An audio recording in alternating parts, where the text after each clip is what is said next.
I don't know what Katina's talking about, ubervalence. I only have 3 microphones. So please, no recording, unless you want to sign the form. You think you only have 3 microphones, right? Yeah, exactly. Can you take your jacket off the phone? What will I do without technology?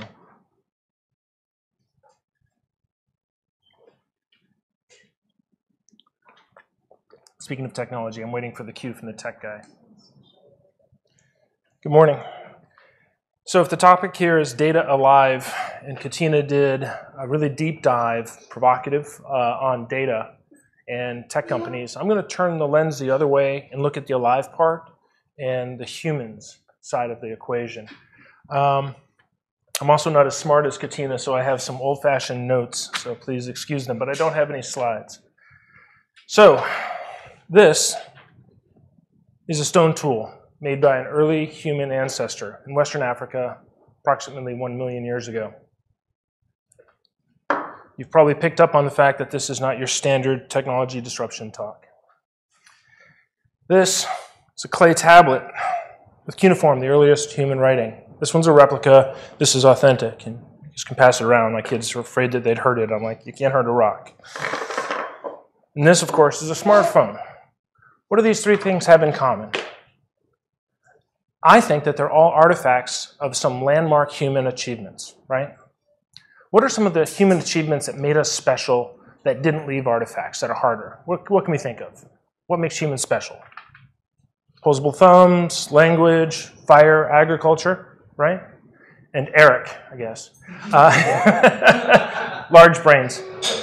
All right, so if you were to chart all of this out as some type of graph of human potential or progress, what you'd find is a very, very, very flat line with a big hockey stick, say in the last 200 years.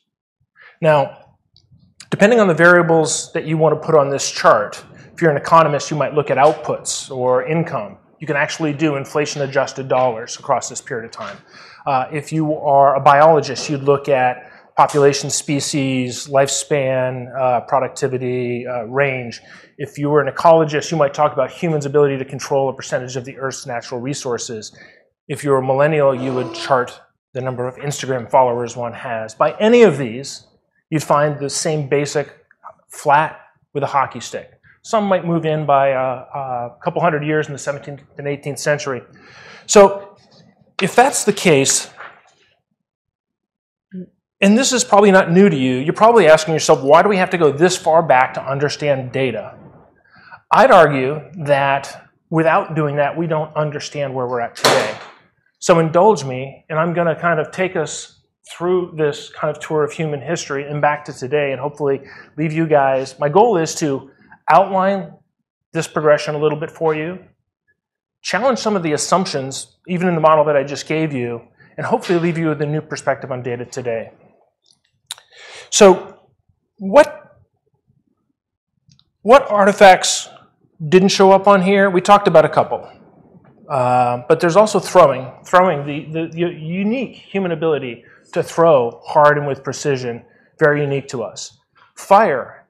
Richard Wrangham wrote a really good book talking about how the impact of fire wasn't the direct heat, but the ability to cook. And those calories fueled the large brain expansion that Eric was referring to. But I'd argue that one of the indirect consequences of fire was something that anybody who's ever camped has experienced.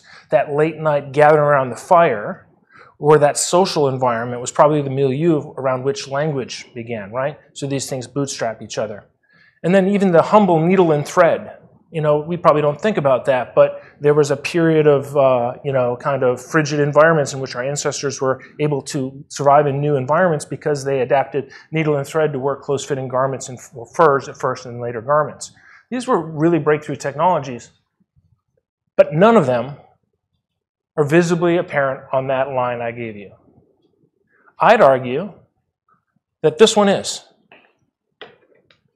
And I'd go further. I'd say that right now there might be some young girl in Lagos or Bangladesh or Wollongong sitting in the library right now or at a dining room table with a smartphone, hard at work on the next technology that will be visibly apparent on the graph of human potential or progress. How can that be when the woman who created fire and agriculture, and trust me, the literature does support that the traditional successful innovation was done by women, how can they not show up and women can? First of all, the reason is that it literally boggles the mind, okay? And we're going to come back to that topic. But let's start challenging some of these assumptions. The first one is the fact that we've been ever forward, right? And there's kind of classic schools of debate here. Progressive people say, hey, technology is good and it's done great, and there's a lot of critics that say it's been bad. But I want to talk about one specifically, agriculture.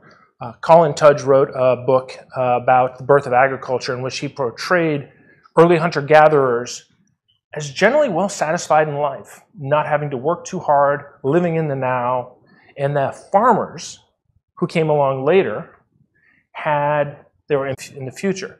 Even the optimistic side of planting is an optimistic statement of something good will happen down the road, but you're also fearful of, crop disasters and other things. That cycle that started with agriculture continued through to today. And if you're taking notes, I'll make my notes available to you afterwards here. Looking at this model, it's easy to argue the other side, and I think sometimes we lose sight of that in our CNN 24-hour cycle, that it seems like the world is falling apart. Steven Pinker did a really good TED Talk where he talked about the fact that in the last 200 years, we've cured poverty. Poverty used to be 200 years ago, 90% of people. Now it's only 10% globally. Literacy, very few people in the 17th and 18th century were literate. Now 90% of young people, right? Murder, in the medieval times, you were 35 times more likely to be killed than you are living under modern government in Western Europe today. So if you look at these things, these are all kind of famously described by Hobbes, that life before the social contract and government was nasty, brutish, and short. But anthropologists who go out into the field and talk to Kalahari Bushmen or Australian Aboriginals find the same thing that Tudge wrote about. These people are generally working about 15 hours a week. They don't have a lot of needs. They're highly satisfied. They have tight social interactions in a small group. So the idea that progress has left us universally better off, I think, needs to be looked at with a clear-eyed lens. I'm not a dystopian modern view that progress is bad, but with agriculture came a lot of bad things. Certainly the diseases and crimes of being crowded in together, and then this nutrition actually wasn't necessarily as beneficial as we think because it wasn't nearly as varied, and we became highly dependent on it. Look at the Irish potato famine, right? When you become used to a few number of sources.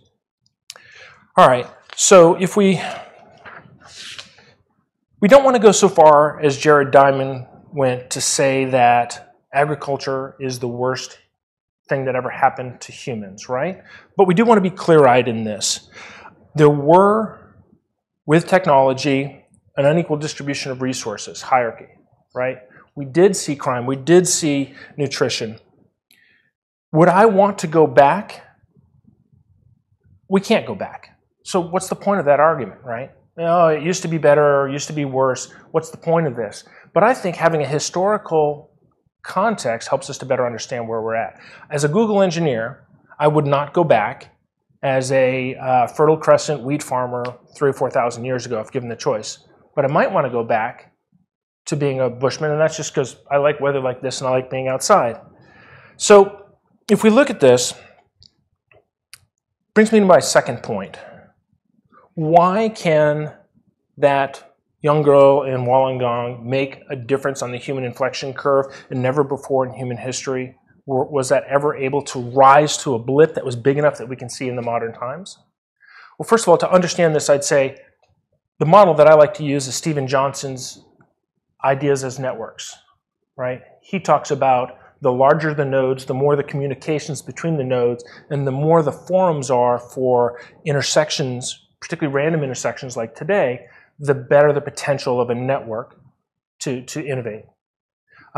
Nicholas Christakis developed this idea even further by talking about both diseases and ideas as having a potential for social contagion, right? So we could argue that the modern day has better networks, has a better opportunity for social contagion. But I'd add 2 tweaks to those models. The first is culture. Innovation deals with new, curiosity, and failure.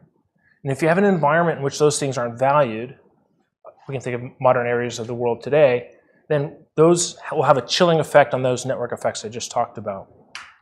And then resources. The young girl in Lagos has increasingly all of the world's knowledge at her fingertips, basically for free on a device like this, right? So the difference in those issues before and now, I think, account for the fact that technology was flatter before, and the first use of a stone tool or the later adoption of the stone tool into broader categories and then to make other tools doesn't show up on the curve because we didn't have all of these conditions in place. So Jan Tallinn, a Skype founder and a technologist, describes this stair step of the distant past up to some future all-powerful AI as an intelligent stairway. And he has the steps of different sizes. I actually refer to it as a technology whirlwind, where each cycle is more powerful and shorter than the one before it. There's a bootstrapping function here, right? And again, this may be obvious to us all, but how do we describe today, the pace of change today, which is what you all came for, not a lecture about stone tools? A lot of us refer to it as, oh, Moore's Law. We all know Moore's Law, you know, the performance at a given cost of a chipset doubles every 12 months to 18 months, depending on who you talk to. And that's a good story. We like that story because it's a simple story. And in these confusing times, we need that. Something simple we can hang our hat on.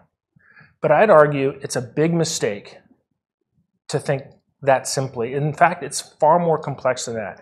I view technology as an emergent property of a growing number of intentional activities of a larger number of people interacting with the unintended consequences of those same things within this global network of ideas, right, which it's itself changing, which contains a number of positive feedback loops.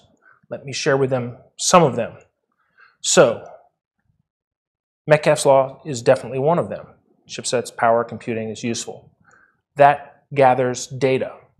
Buckminster Fuller called it the knowledge doubling curve. Humanity's knowledge doubles every 12 months. That's dated now, and it's actually going to approach 24 hours.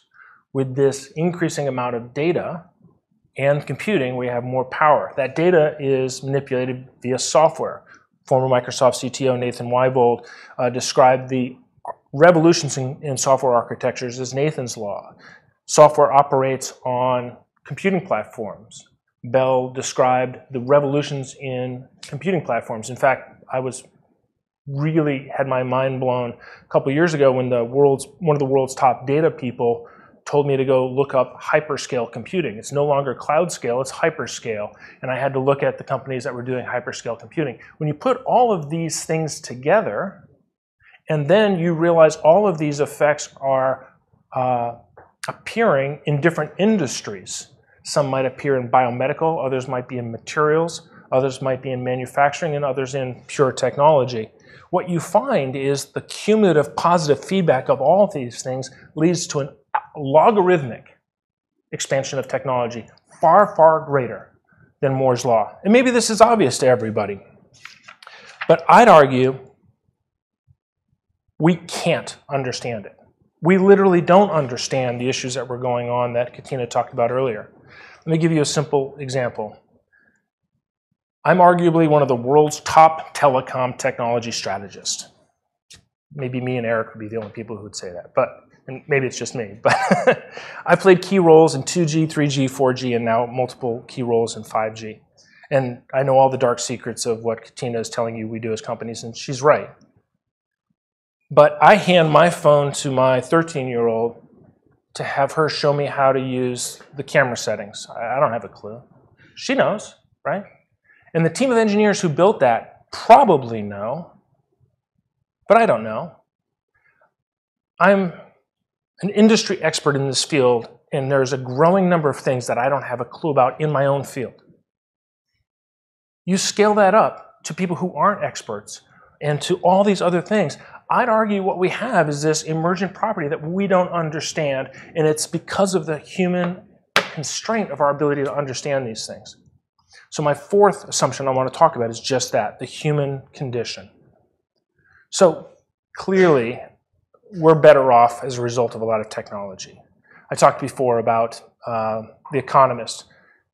Throughout human history, income can be computed to be about $1,000 to $1,500 in inflation-adjusted dollars until about 200 years ago. Today, globally, 13,000.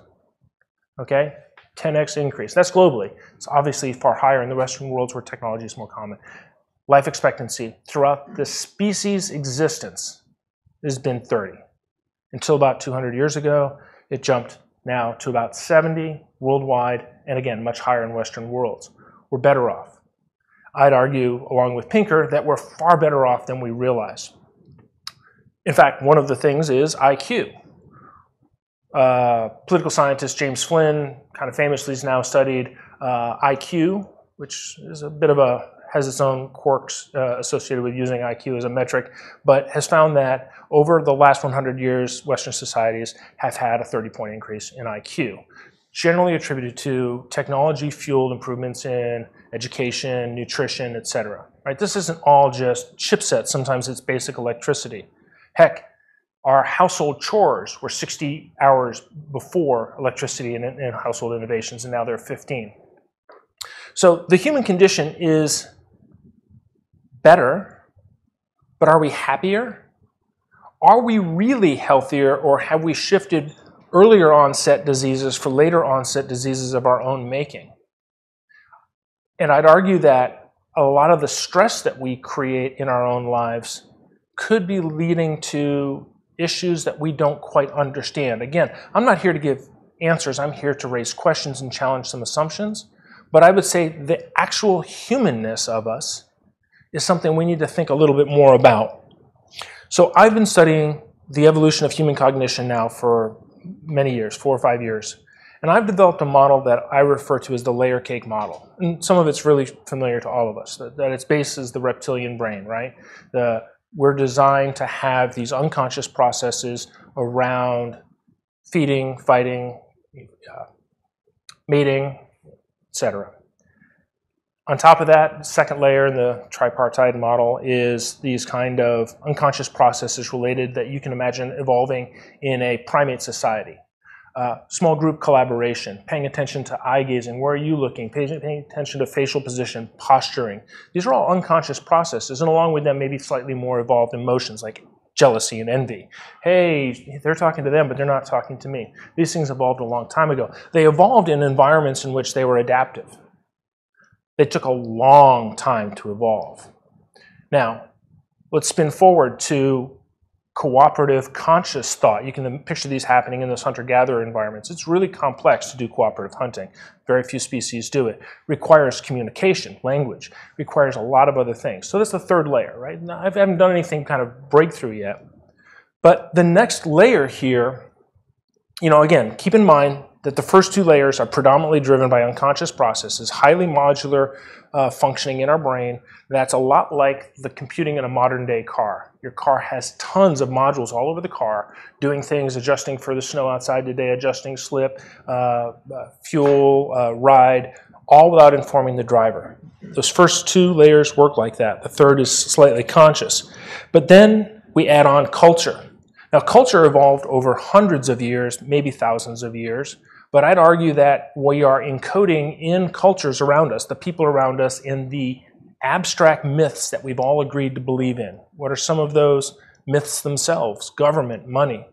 This is an encoding that constrains not only how we communicate, language is one of those, but how we think and process.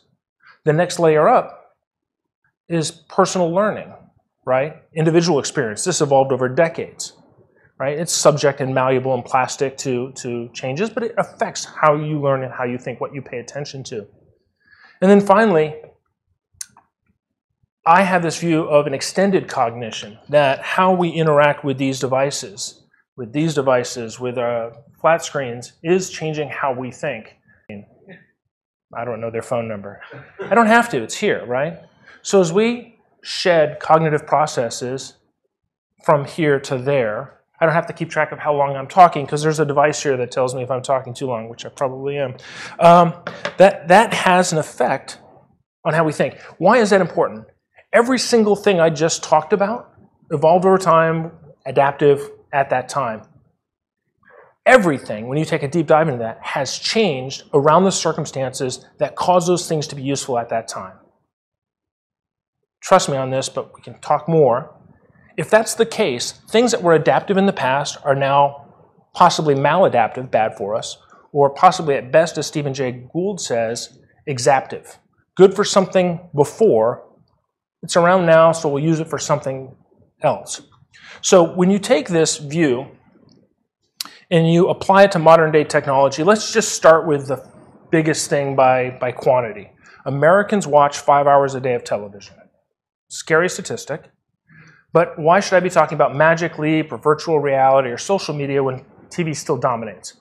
Within TV, which is a huge percentage of GDP, American productivity, billions of dollars of technology, look at the themes that drive the popular shows. It's the reptilian brain stuff, right? Rape, murder, pillage, sex, and even cooking.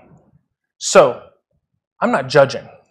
I'm saying individual actions driven primarily by unconscious impulses that were adaptive in the past, drive collective audiences and demand, which technology companies respond to. I think that this is a useful insight. It is for me. But when you take the blue pill and you see this and you come up out of the rabbit hole, have I got enough metaphors in here? Where does that leave you? You could go to a cabin in Alaska or Montana and avoid technology, but I don't think you really can. Let me give you an example. I understand this stuff, and I tend to curate my data and my interactions with technology more thoughtfully than most people. So I went to buy a gallon of milk. Used to be you'd walk in, gallon of milk was on sale, it's a loss leader to get you to come in buy it. At the same time, stores would start to collect data, and they'd give you rewards for that. And then eventually, you could only get the gallon of milk on sale if you gave your phone number. I didn't give my phone number before, but this is serious stuff. Gallon of milk is like $6 on sale for $2.35.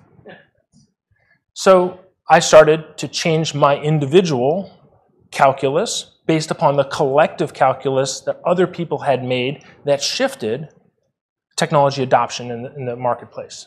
Another small personal story, a gym that I would go to started requiring you to use Facebook to schedule classes. I don't use Facebook, the rest of the modern world does, so I stopped going to that gym, as you can tell. My point is, it's an individual decision which drives a lot of the technology production. And if the individuals, enough of them, make decisions, whether they were adaptive, maladaptive, or exaptive, those individual decisions frame the collective demand. And that's the other side of the coin of what Katina was talking about. So, how has this worked out for us? How will it work out for us? Don't get me wrong, I'm an optimist. I think that this has great potential for us. I just said a young girl someplace could create something that could inflect the human potential curve. That's a good thing. But I think the picture is so complex that no one's looking at this big picture. I challenge. I mean, I know some of the smartest, most influential people in technology. They say they don't understand how fast it's going. They're confused by it, and to the extent that they have an area of expertise, even within that area of expertise, there's some other people I know who have completely different views of it. How can the average person be expected to understand what's going on today? So, is it going to leave us worse off? I know this is a hard answer to hear for you. Obviously, it's going to leave some things better off, some things worse off, but mostly I think that there's a number of unknown consequences. This is a real-life experiment going on today that we haven't been able to unpack and say, what are the effects on us? And I'll give you one small thread of potential evidence that there's something big going on. Monarchy.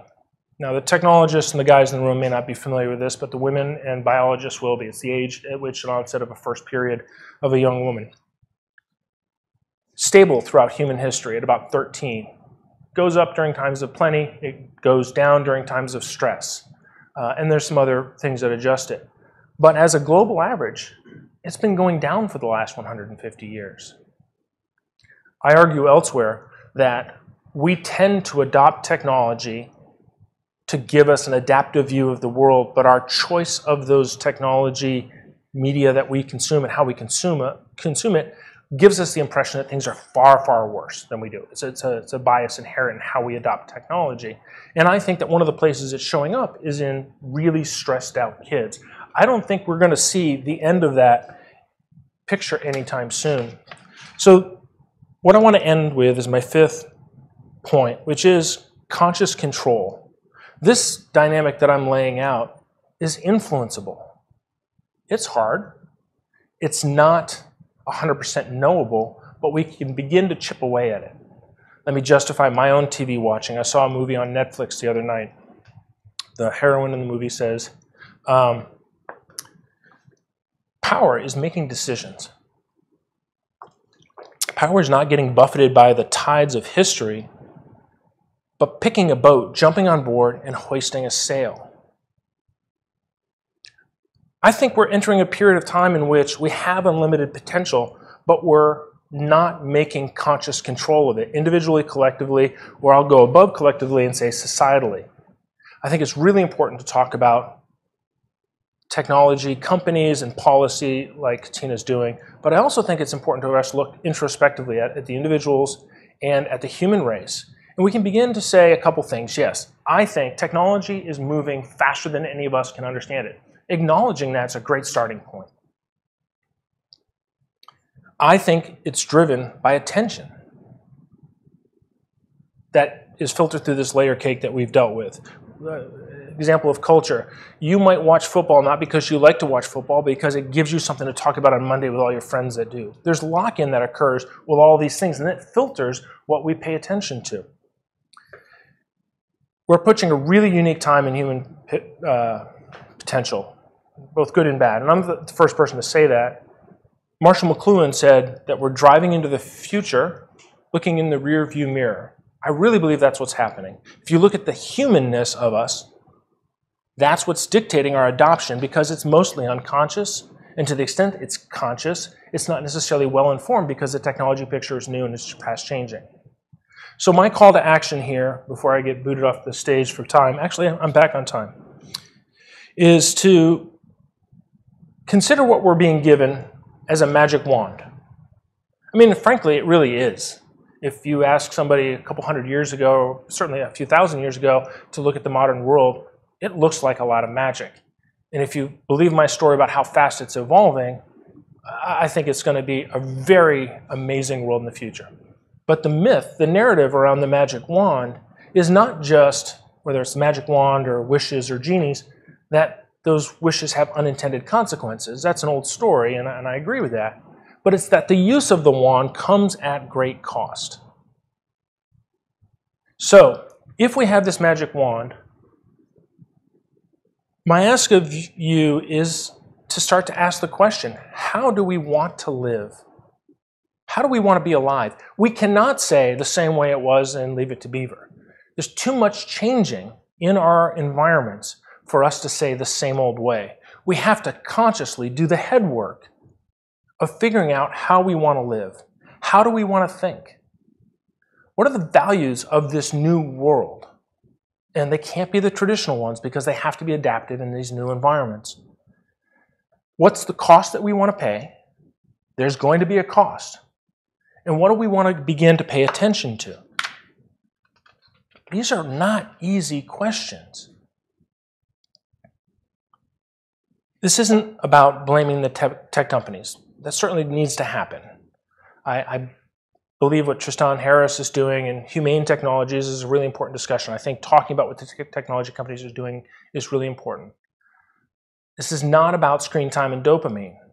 Trust me, by the time we get our heads around texting while driving and dopamine and screen time, the technology will have evolved past, not because it's our efforts to control the dangers of it, but because the technology changes so fast, by the time we understand it, it's too late. This is not about dopamine. This is about the big picture. I think we need to hoist that sail, set a conscious course, do the best we can to understand this bigger issue. I get that it's hard. It falls outside of the expertise of all of our domains. The primatologists I talk to say, I don't know anything about technology, but I can tell you what you can learn about modern use of, camera phones from looking at monkeys.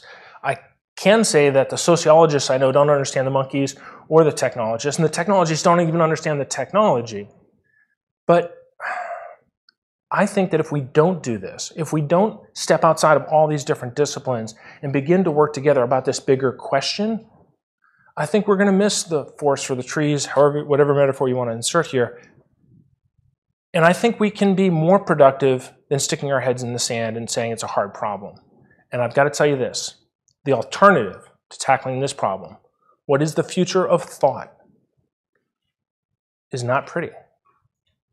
That's my talk.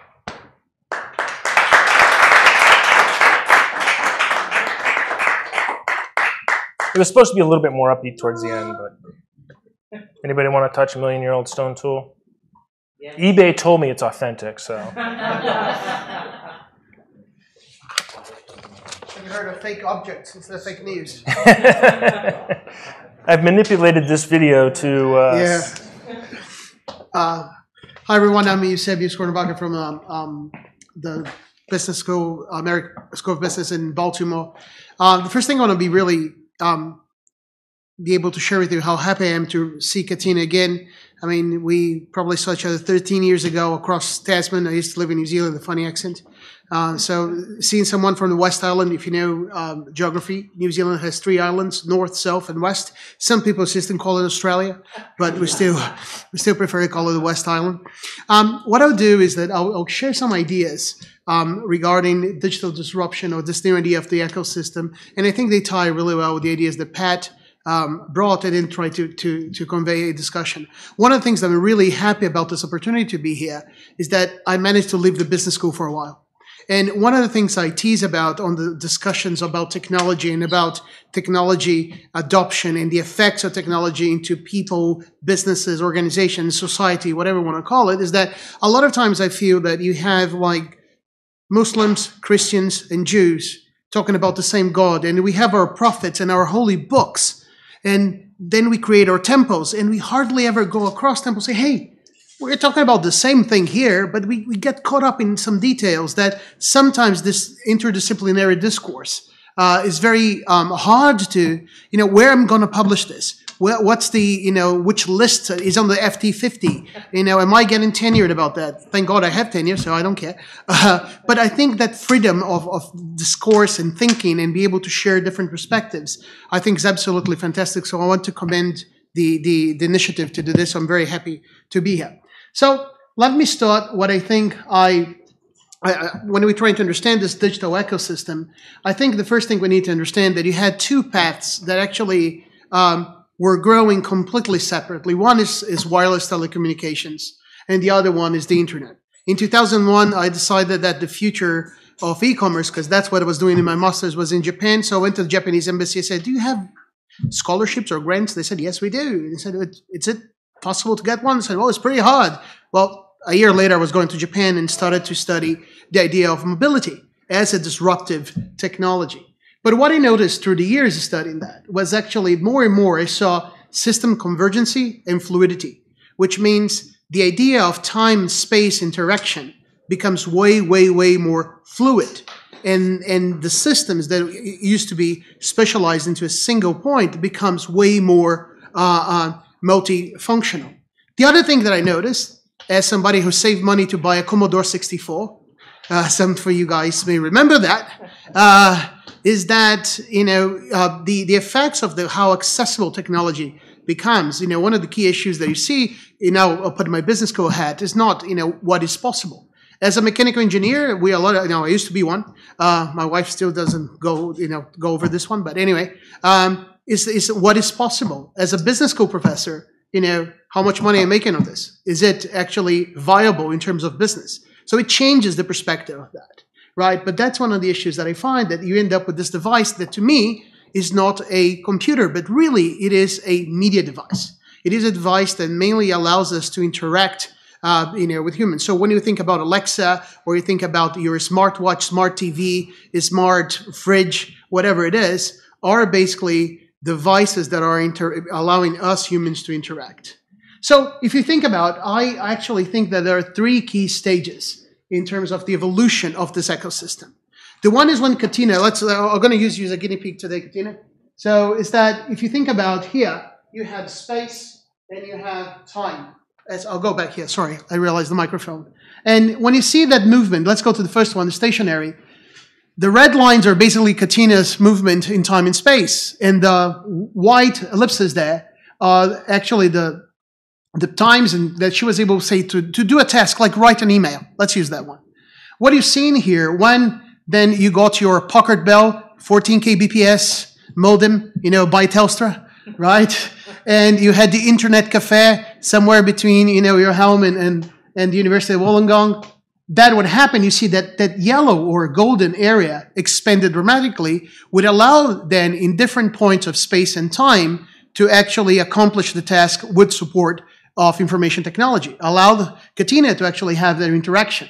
And then when you got your first, internet-enabled phone, you see that what is disrupting there is actually that ability in terms of time, space, and interaction in order to accomplish tasks, right? So I think, to me, the key disruption of the ecosystem is actually how it changed. And then when you talk about cognition, I will talk a bit about this, but how it changed the perceptions and the way we understand time and space, and the way we actually, if you think about on the media richness theory, we're able to do that.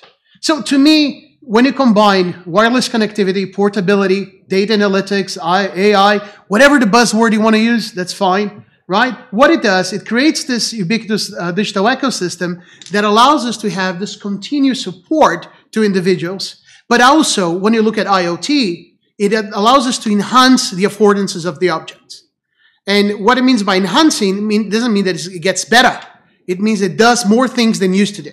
So when we have the toothbrush that now has a gyroscope and Bluetooth that connects to the game that my kids are playing, that then I don't have to have a fight every night. I have a 9 and a 5-year-old to say, brush your teeth, Vittorio and Chiara, right? What they do, they go play a video game and they're happy with that.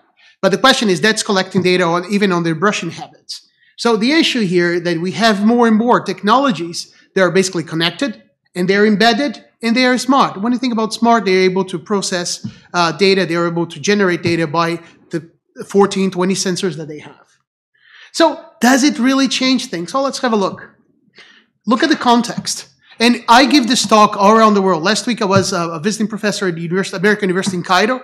And it's the same question I ask in Ghana, in Brazil, in Finland, right? Which is, how many of you guys never answered an email or a text message while sitting on the toilet? And everybody looks pretty guilty everywhere around the world, right? So when you look at this, there is a context of movement in time and space and interaction that sometimes even sitting on the loo, and you probably enjoy that word, right, is something that you're not able to, have some rest. You have that thing connected to you. The difference is I had a PhD student that we worked on self-control, or basically self-discipline, as leave your phone before you go to the toilet. And some people do, some people don't. When you think about workplace boundaries and productivity, I love that picture because you see a lot of people playing patience. And this is, I don't remember which House of Representatives, and I think is in the U.S. But anyway, but shows that as a U.S. taxpayer, it's really refreshing to see that. The other thing you see is the issue of boundaries of work, even the metrics that we look at productivity. We use metrics of an industrial-based society. That, I'll be honest with you, I love the idea that I can actually have breakfast and dinner with my kids every day. I book things. Today was an exception, right, because I had to drive down here. But other than that, what you've seen here is even how we understand those boundaries. Or what I used to call back in New Zealand, the barbie killer, which is the barbecue killer. You are in a barbecue on Sunday with your mates, and suddenly you get that email saying, act upon it. Right? So what happened is this interference of temporary spatial, even my barbecue time, which, by New Zealand, Australian law, is actually, close to holy, right? Is actually invaded by those devices. User behavior. That's one of the other issues. Are we, as digital migrants, judging the use of technology with the same eyes that my 5 and my 9-year-old. I'm actually starting a research with a colleague in Strasbourg. I'm also a visiting professor in the business school there, on actually looking at the humanization of the digital assistants. Like people do with dogs, that they say, I have 2 kids, and they say, oh, let me see the pictures. And suddenly I see 2 chihuahuas, right? Are we treating Alexa and Siri the same way? Are we trying to humanize those devices, right? And those are kind of things that, do we think on the same logic? Do we understand the world in the same way? And this is something that is phenomenal. Because what are you talking about? Your kid teaching. I did a project in New Zealand in 2004 that we actually did a dispatch of glazers using SMS. So people that change glasses, right? And the interesting thing, we had one chap over there that only replied and got the jobs after 3 p.m. And we went to investigate. Why? Because his daughter would come from school at 3 p.m. and then she would reply to the text messages. So what happened with that company, they did something fantastic. They lost their best glazers and they got their best phone users. And if you're on the glass business, trust me, you want your best tradesmen there, right? So the issues that you have here is how those skills and even the way we see the world. Usually I see a lot of, on different talks that I give, people say, oh, but do I become dependent? And I'll talk a little bit about that. The question is, how many of us here can start a fire, rubbing 2 sticks? Why we don't do that anymore, right? The other thing is social norms. And that picture there, to me, it says it all. Best party ever.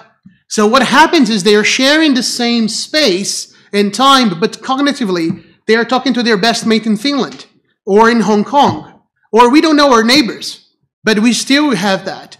One of the things that I actually, when we moved to Howard County 5 years ago, when we started to look at the communities to buy a house, I did a little social experiment. I went to playgrounds and I look at parents' behaviors. I see how many parents were actually off their phones and playing with their kids, and how many parents are actually, finding a cat playing piano more interesting than actually spending time with their kids. And those are things to look at, what community we would move. I think to me was an indicator of actually, how the community perceives the importance of that. Last week, when Pat was talking about humanity, last week I had the privilege to go to the Egyptian Museum, and everybody was going crazy about the Tutankhamun's mask, which is, I don't remember, 20 pounds of gold, amazing. Do you know what is the piece that struck me the most in the entire Egyptian Museum? Was a piece made of clay of a mother with the child on her lap and the mother kissing the child. 5,000 years old. And that's what showed me the humanity that unites us from 5,000 years ago. I don't care how much gold has Tutankhamun, but that little piece made of clay, to me, was the most memorable piece of the entire Egyptian Museum. When you think about technological dependence, is one of the things we have to think about. It's not addiction, right? Addiction is a different thing. I sent Katina, I have a couple papers, what I call goal-oriented dependence. But it's the same idea that I mentioned about starting a fire with sticks. And why that fire, we don't have that skill. Do we need to remember the date exactly or the names of the ships from Columbus? Or we should, say, okay, we rely on Wikipedia or Google or whatever to know that, but actually understand the effects of European colonization in America. And understand why Columbus, which is a fellow Italian, right? Why he worked for Spain and not for Italy, and that sort of thing. So the key understanding here is trying to think about and critically how this dependence change our portfolio of skills. One of the big issues, data rich and information poor, but I'll add to that, knowledge miserable. And if we want to add a bit more, I say we can go towards what I call wisdom famine. That, we have all this data, we have systems that all this stuff, but the question is, how much actually knowledge and how much wisdom we're being able to extract from that? Digital risk, which is, was a lot of the talk, and actually understanding our footprint, our resilience, privacy, ethics, all the issues relating to that. Are we getting drunk with the Kool-Aid? And actually, looking at the trade-off for $4 off your gallon of milk or $3 off your gallon of milk, you're giving away your phone. And those are questions that change. Or even though the view of ethics that I have, when I ask my young students and I say, are you okay about working on a surveillance environment, monitored environment? They go like, yeah. When I talk to my mature students, they go like, no. So you can see the cultural aspects of actually finding a natural. I'm also a visiting professor in Dalian in China, and I have 2 PhD students there with a grant from the Chinese National Science Foundation. And trust me, they see surveillance in a very different ways than we do. And we are actually looking at measures of, for example, trust, not based on Western trust, but based on 1C, which is a Chinese construct of that, to actually that cultural adaptation of that. So not one size fits all. So to me, what's underneath the surface? Well, the first thing is that I see three elements here. One is the digitalization. That a lot of times in business, when people talk on digital transformation, they talk about digitalizing things. It's not only that. It is also the embeddedness that you have of this ecosystem into everything, into everyone, right? Into basically everywhere. But the most interesting thing, and I think goes very aligned with what Pat was talking about, is this what I call the network effect of generativity. That is basically the combinatorial complexity that drives anticipated innovation. You got things together, right? One of the things, I am, as an Italian, I'm really fond of cuisine. And one of the things I find interesting, do you know, Katina, where the Hawaiian pizza was invented? Was by a Greek in Ontario. Right? An Italian would never put a pineapple and ham on top of a pizza. We're culturally bounded to do that, right? But once you get the freedom of the new world in Canada, and you're a Greek that you want to mess up with Italians, right? That's the kind of innovation that you got. But when I tease about this, is the idea that we get things together. I do a lot of work in sub-Saharan Africa, in the MENA region, in South America. Why? Because I think that's where the innovation is. I see, solutions coming from there. They're absolutely brilliant and with a social impact way bigger than, now we can order food, right? And get faster. And the interesting thing is it uses frugal innovation, uses simple technology that actually does interesting things. So the way I try to put this whole shebang together is basically this. We need first an infrastructure, right? As if you talk to industry, we need to use fancy names like cloud analytics, but really what it is data processing, storing, and actually transmitting. On top of that, we can actually have our devices as media systems for us humans interact with the ecosystem, or as smart devices on IoT. And that will enable us to actually have those three effects of what I call the digital enablers, which then will allow us to enhance process and products and processes that will allow to support people and services and create digital value. Now, the key question here, to me, is, we understand that this digital ecosystem is pointing levels of disruption that we never see before because the ability to connect things, because the speed that data is getting to us, because the complexity of the ecosystem. We were in slow mode, and now we have fast forward, and how can we live into that? But the key understanding to me is how can we actually leverage value from it? And the question that I want to bring for you guys is, what is actually digital value? What actually benefits it brings to humankind? So my Fitbit that is actually tracing my steps are actually doing good or harm? Thank you.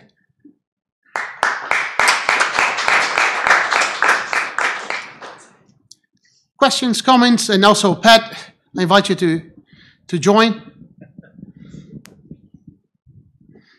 We have one there. Here you go. I'll be the Vanna White. Darcy Gentleman, communications consultant. So through the three talks now that I've seen this morning, one thing I've wondered about looking at historical precedents is it strikes me that a lot of the technology debates and thinking about what the past looked like today are influenced by Industrial Revolution because the thought of trains look like cars and that kind of makes sense. And this feels more like a Gutenberg transformation. And because we can kind of picture what it was like to go from a train to a car, it's like we know those people. And those people 200 years ago were in a universe where there was democracy and that kind of thing. Whereas the people who lived when Gutenberg came online were a totally different sort of culture from us.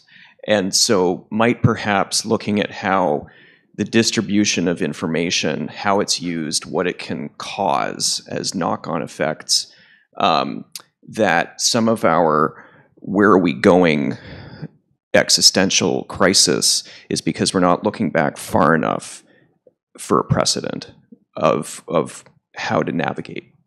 Are you asking me to go further? the older tools. But I think the interesting thing to me is when you look at the CERN of the disruption that happens here. For example, you look at, to me, one of the issues that you have is one of the biggest revolution in terms of the democratization of the means of production and distribution of information. I can give you two cases that can show you the two sides of it. There is a chap in Lagos that he started to watch YouTube videos and he learned how to fix car engines. He then, with that, started to work on cars and opened his first shop. Now he's employing 15 people and has 2 shops. Just for the simple point of actually accessing YouTube videos, right? He was able to get that. I think it was on BBC 2 days ago, there was a couple guys actually lynched by a mob in India, where 2 chaps that were actually kind of hiking and they were confused by news spread to WhatsApp as children kidnapping. So especially the village, they get a lot of WhatsApp that shows, there is, I forgot the Indian name for that, but there is a kind of a tale or urban myth, whatever, or village myth, let's call that those guys come and then they kidnap, they pinch kids from the village to actually get their eyes and organs and that kind of stuff, right? So some started to stir it up because of those, that they were, those strangers getting to the village were there and they were basically lynched. And the whole motivation for that was actually how the network spent. So when I look into projects, for example, of financial inclusion, one of the biggest mistakes that I see people doing is that they say, okay, here's a cell phone that it can actually now trade. And financial literacy doesn't come with that. And I see the effects of the lack of financial literacy in communities on a project that I had in Finland. And I see the same problem in a project that I did with a couple guys in the Amazon region in Brazil. Right? So the issue that it says that any technology that brings disruption, right, will change how the process that we're well established. And I believe and I agree with you that we should look back in order to understand the disruptiveness of it. However, one of the things we have to see that in the timeline that Pat was looking, most of the disruption was physical, was actually tangible, right? And the disruption that you have now is this cyber-physical system interconnected. That's kind of, you know, you really change, you know, you change the fuel that you have on that. So I agree, but we have to understand that there's a different paradigm because of that cyber-physical interaction. So you had a nuanced question, but if I reduce it to a tweet, which is you need to look further back, I would agree and disagree. 4 years out of my career to go 63 million years back, and I've studied the evolution of technology and thought through that whole period. And that gives me a unique perspective to say I absolutely agree with you.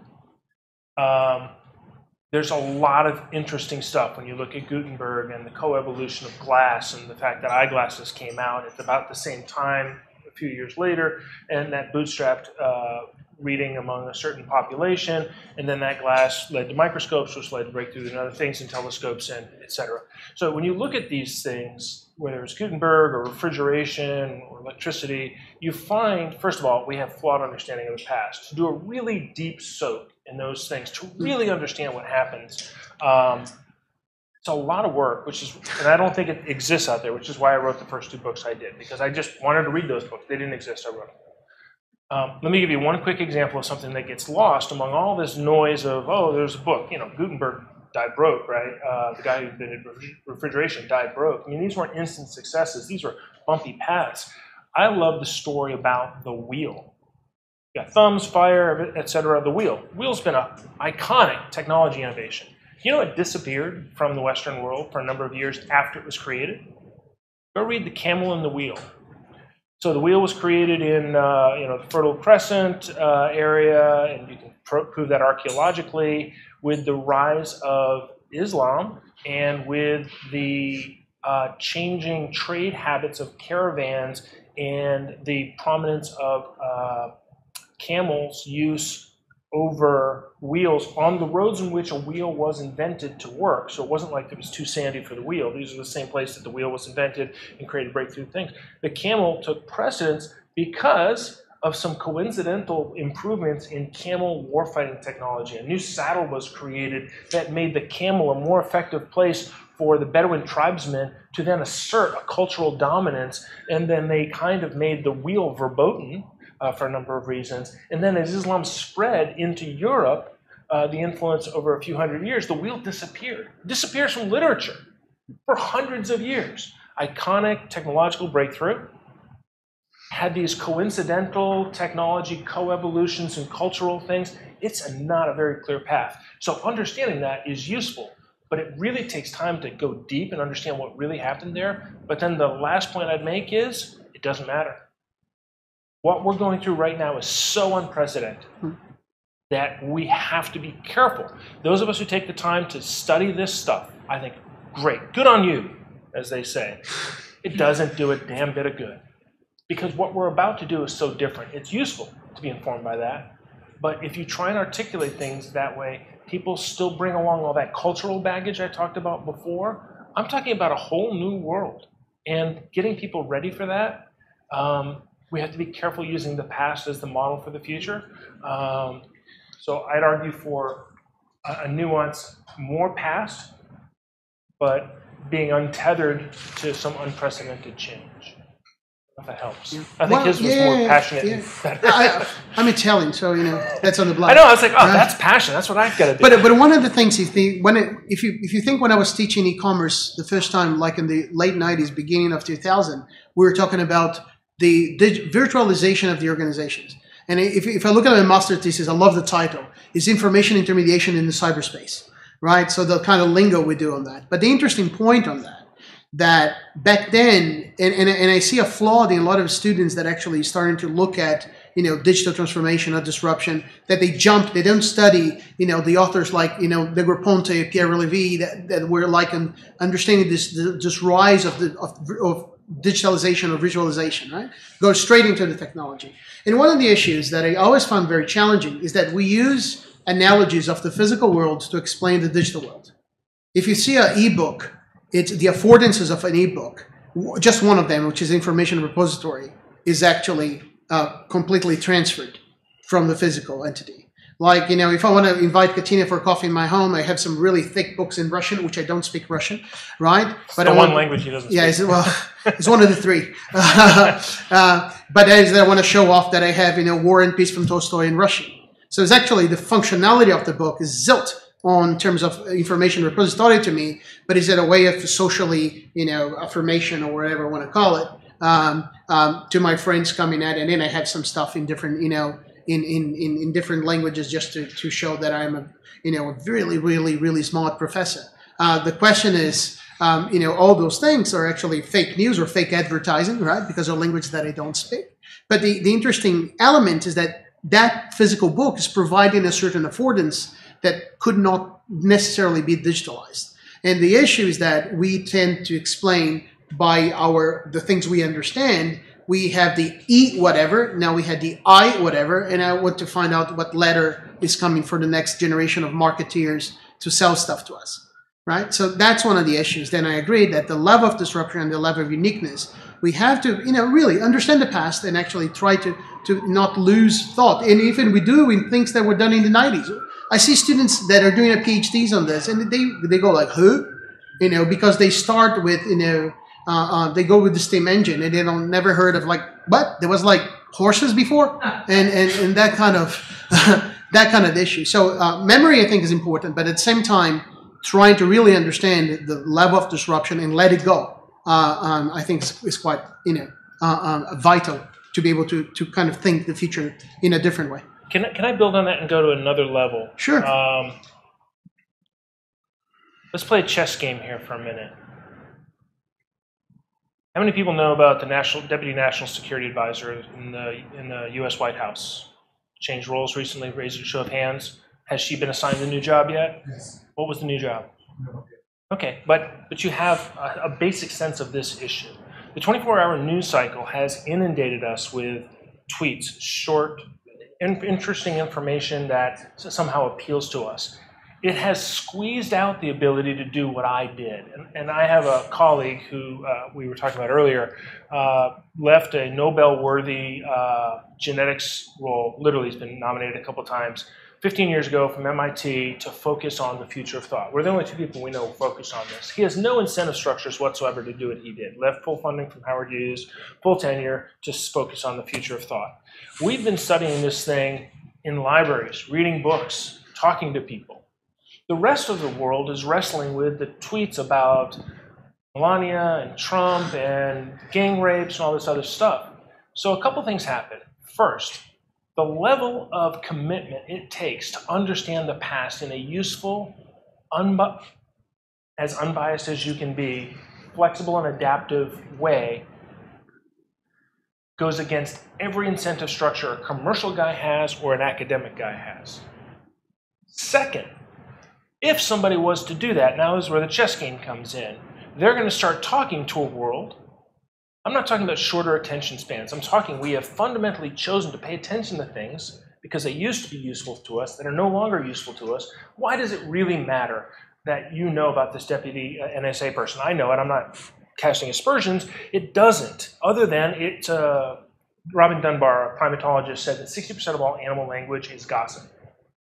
We're paying attention to news, so we have something to gossip about, which serves a social good. You raise your hand, some of you raise your hands, we feel bonded together. We have a collective cooperation because you are paying attention to all this stuff. It used to be useful when there's 100, 150 people, but writ large across all the stuff that we pay attention to, it's not just a short attention span, it's where we're paying attention gives us a bunch of information which has less utility and a less authentic input to us on our current environment.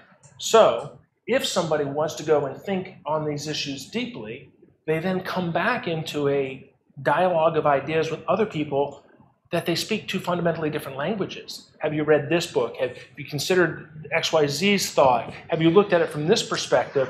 And the rest of the world is working differently. So play that chess game out.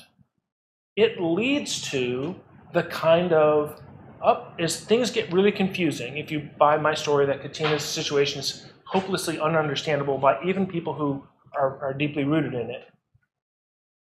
People are going to be confused. They're going to want simple. They're going to want Moore's Law because it's simple. There's going to be a rise in a knee-jerk reaction to complex pictures by people who lead by tweet. I'm saying that it's a predictable consequence of the increasing complexity of our world that we have the governing structure, leadership that we have, because you can imagine people are overwhelmed by this. So what is the answer? There has to be either another level of thought leader who can do all the hard work and understand these issues, go back, forward, unprecedented, and then know how to talk in these other things, or more likely, these conditions are going to extrapolate and you're going to have continuing tensions between people who think deeply and broadly. Now, I may be completely wrong here, but I think that there's another level to this question based upon my personal experience. Thank you. Can we get one more, Katina? You in charge? Yes, Amy, right? Yeah. Yeah. I mean, I know this is a response to yours. I don't want to drive the conversation in a way that it shouldn't, but since there are like 20 conversations going on, I'll choose that one. I mean, the history thing was interesting to me. It's set up. And just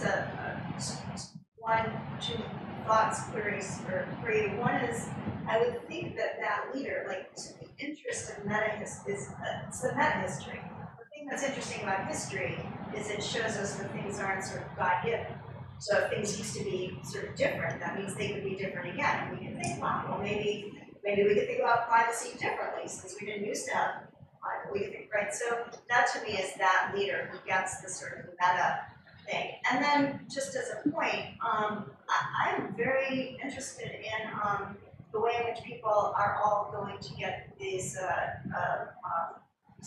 the 23andMe genetics tests, right? Since I know a very little bit about how flawed they are in telling you that you really are Irish, or whatever it is you think you are.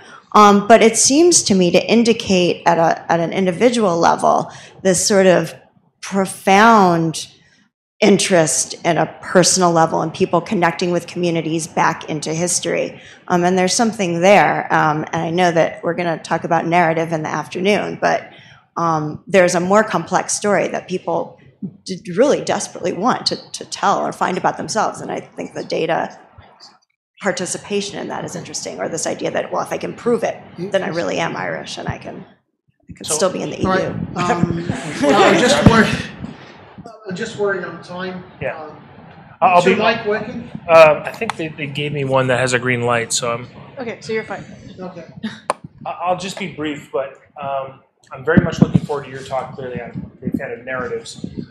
My question that I would respond back to you is intent. What is the intent of the leader to do the meta? And then what are the unintended consequences of those? Whether they were setting out for nefarious deeds and then they did something which caused Supreme Court justices, which you agree with, therefore you'll put up with the rest of the crap. The point is intent. And that intent transcends from leadership down to individual. Why do you want to tell that story about you?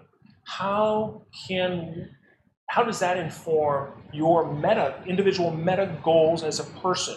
Does it inform lower level things that you really are unconscious about that you don't actually need? Can we educate you as a person the same way we did around food about the things that you can do with your life? If I give my kids, my 13-year-old, a magic wand to do anything in the world, what can they do with it? She has no clue because I have no clue. If we can learn about it, then we move beyond bullying to talk about you can literally do anything you want. Being the president may be the last thing you want to do, but you can literally do anything. What would you do? How would you be? What are your goals? How does that inform your modest day-to-day needs, like wanting to tell a story about yourself? I don't know if that helps at all, but that's how I would respond.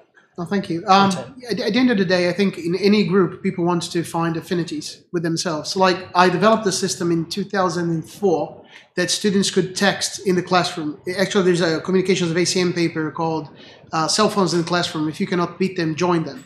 So I created a system that people could either ask questions or they could interact. You're talking a lecture theater of 300 plus students. The most interesting thing, when I would do like a polling, they wanted to know about their own behavior. They wanted to understand how they fit. This is something that you deliver, say, a test. What is the first thing the student looks at? Their grade. The second thing, Bob, what did you get? Third, if they are upset, Professor, what was the average? So there is always this need of understanding how we fit in the world, and I think that the technologies. But the key element that I find interesting is that a lot of times we tend to focus on the shiny box. We tend to focus on, oh, this is the iPhone 10. And you're doing the same stuff that you did on a Nokia 6130 or whatever model it was. And people start to, instead of looking at the shiny box, to actually look at the affordances and actually to look at the effects of that specific technology into many texts that we do. I know we went a bit over time, but the discussion was very good. Thank you, Pat, for joining. Thank you again, and let's proceed with the program.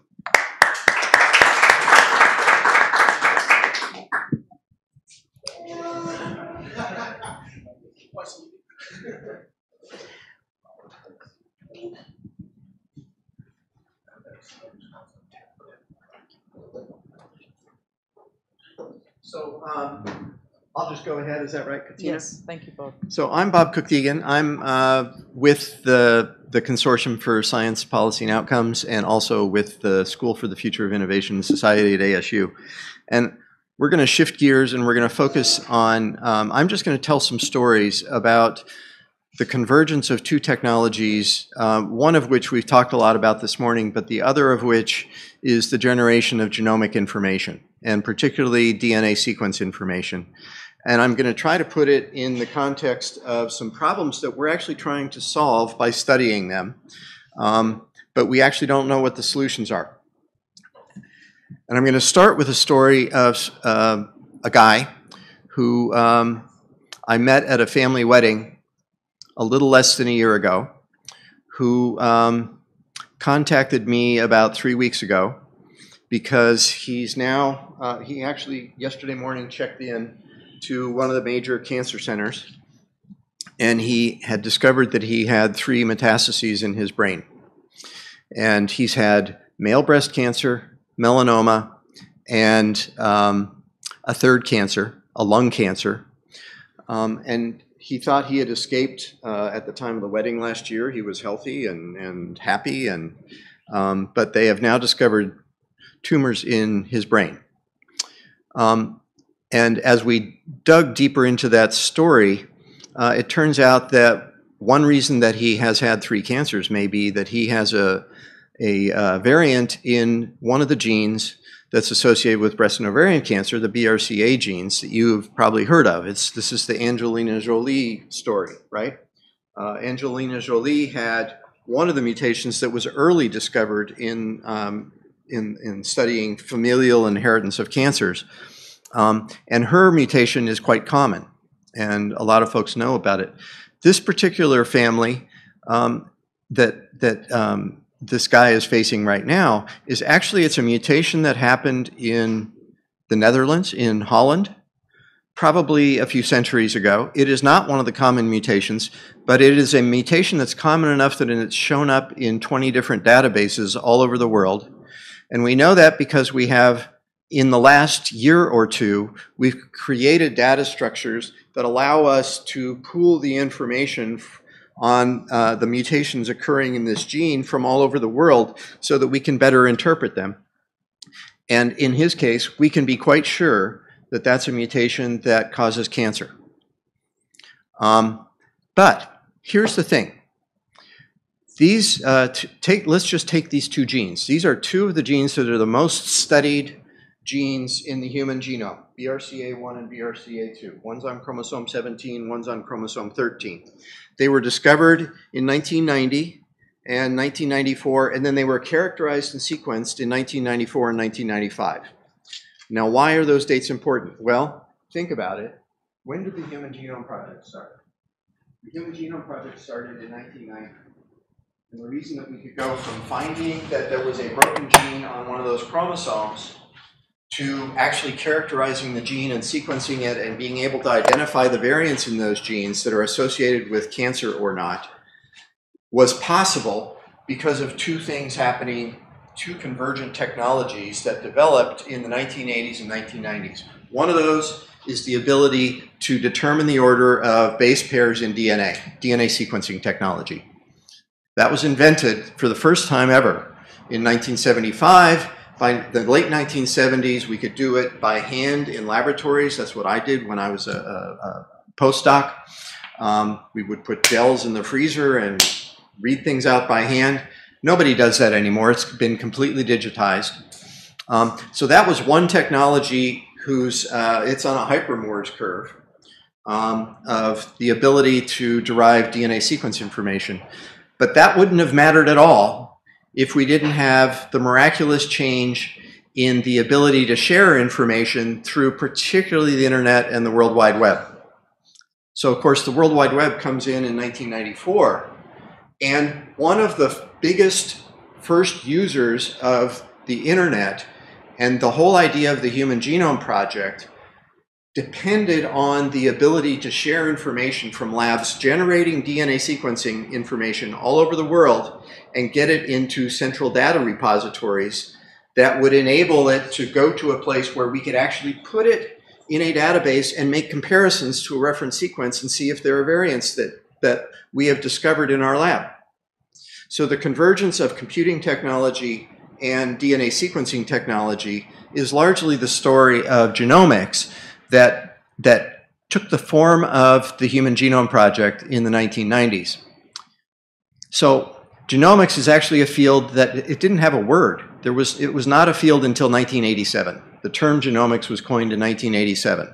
The Human Genome Project, the idea for that actually happened in 1985. So this is a field whose name came about after the origin of the Human Genome Project. What's that got to do with this guy with cancer? Well, let me throw in a new layer of complexity here. We've got these two miraculous technologies and they're generating really important data that obviously influence people's lives. Now, let me double click on the kinds of discussions that are going to happen at this major cancer center right now. Does it matter that this guy has a mutation in that gene? Turns out, yes, it does. Because there's a class of drugs that are especially effective in the kinds of cancers that can't repair double-stranded breaks in DNA. This has only been known for about 3 years.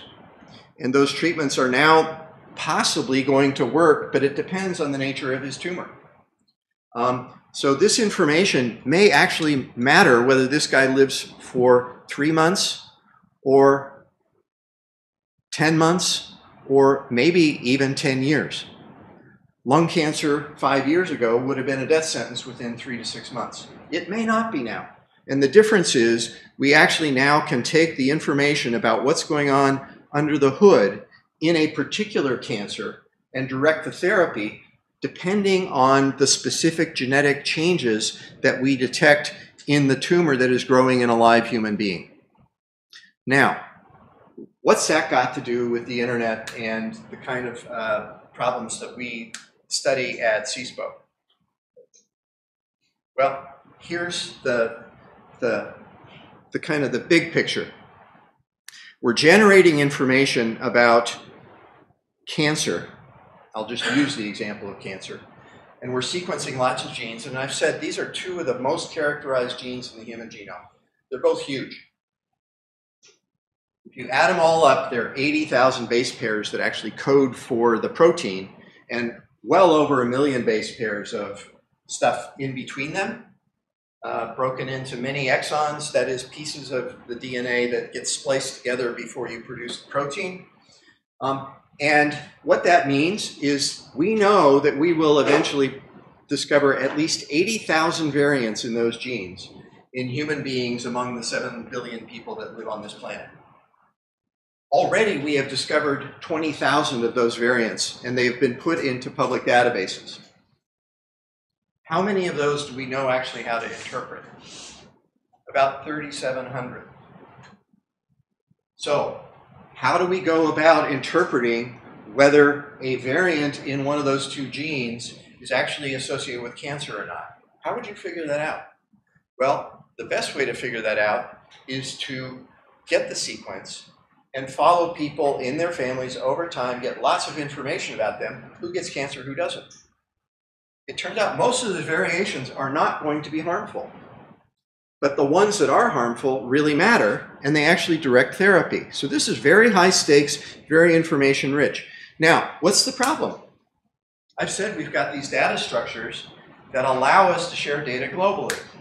What's the problem? Well, you guys probably heard about Angelina Jolie, right? Let me take you back to 2013. June of 2013, the rules changed. From 1996 until 2013, in the United States, there was only one place that you could get tested for these two genes, legally. And that was Myriad Genetics in Salt Lake City, Utah. Why? Well, because the government, the US Patent and Trademark Office, gave them a piece of paper that says, you have the right to sue anybody who detects a difference, a variant, in either of these two genes, BRCA1 or BRCA2, or that develops, that creates in their laboratory a molecule that corresponds to the sequences in BRCA1 or BRCA2. That was the law, and everybody thought, well, this is just how it works. That was challenged starting in 2009 when the American Civil Liberties Union filed suit against Myriad Genetics and took it all the way to the Supreme Court. In June of 2013, the Supreme Court changed the rules and said, you know what? If there's a sequence that's found in nature, you can't patent that. If you go in and you engineer it, you change the molecule, make it different, markedly different from what would be found in nature, yes, you can patent that. But you cannot patent the sequence that you would find in nature. What that meant is that other laboratories started offering that testing. But think about it. What is the incentive for that company to share its information? So from 1996 until 2013, they had a patent, and the only place you could get tested in the United States was at that laboratory. So they were collecting the variants for all of those, both of those genes in a single database that they stopped sharing with public databases in the year 2004. So 10 years before their patents were about to expire, they created a proprietary database, and they had the monopoly rights for the service of doing the sequencing.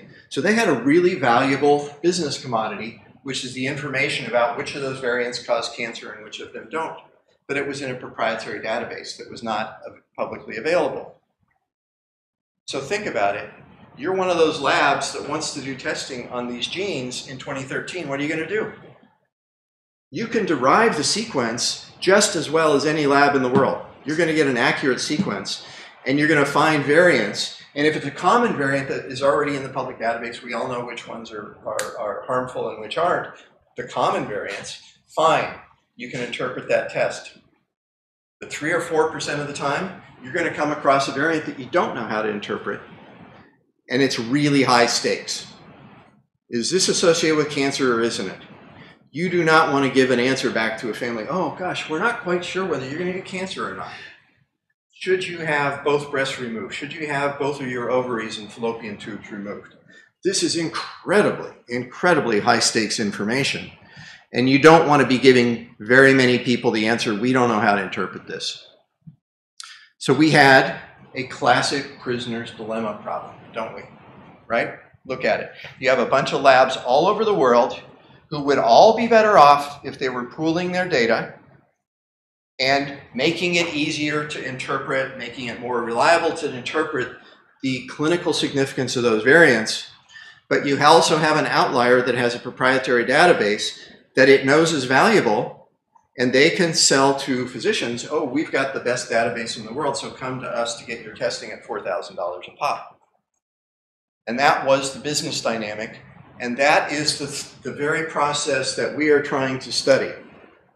So we started a process about 2 years ago looking at how do we create a commons. This is Eleanor Ostrom and the folks who think about how do you create a commons. How do human beings solve problems that require collective action and communication? And this is a classic instance of that. And we're starting to try to assemble all the constituencies that care. So the tech people, the labs, the people who do the bioinformatics, we've got a problem. We have to be able to interpret these variants. Let's start sharing data. And most of the labs all over the world are trying to do that now. We have to build the infrastructure to do that. And we're doing that. And so we were studying that problem. And we had a workshop in February at the place that is trying to create a data resource that leaves the data all over the world, because these are really private data. Think about it. If you got one of these mutations, do you want your neighbors to know? Do you want your insurance company to know?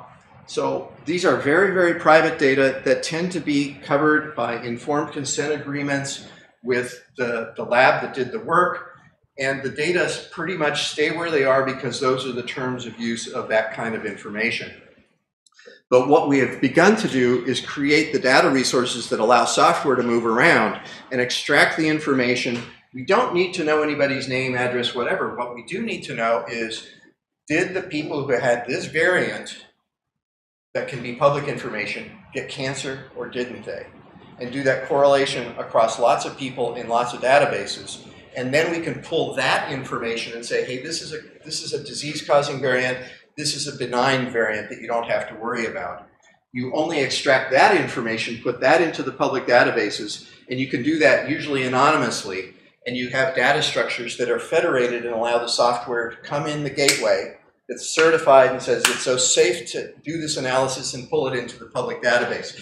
So we're constructing those data structures.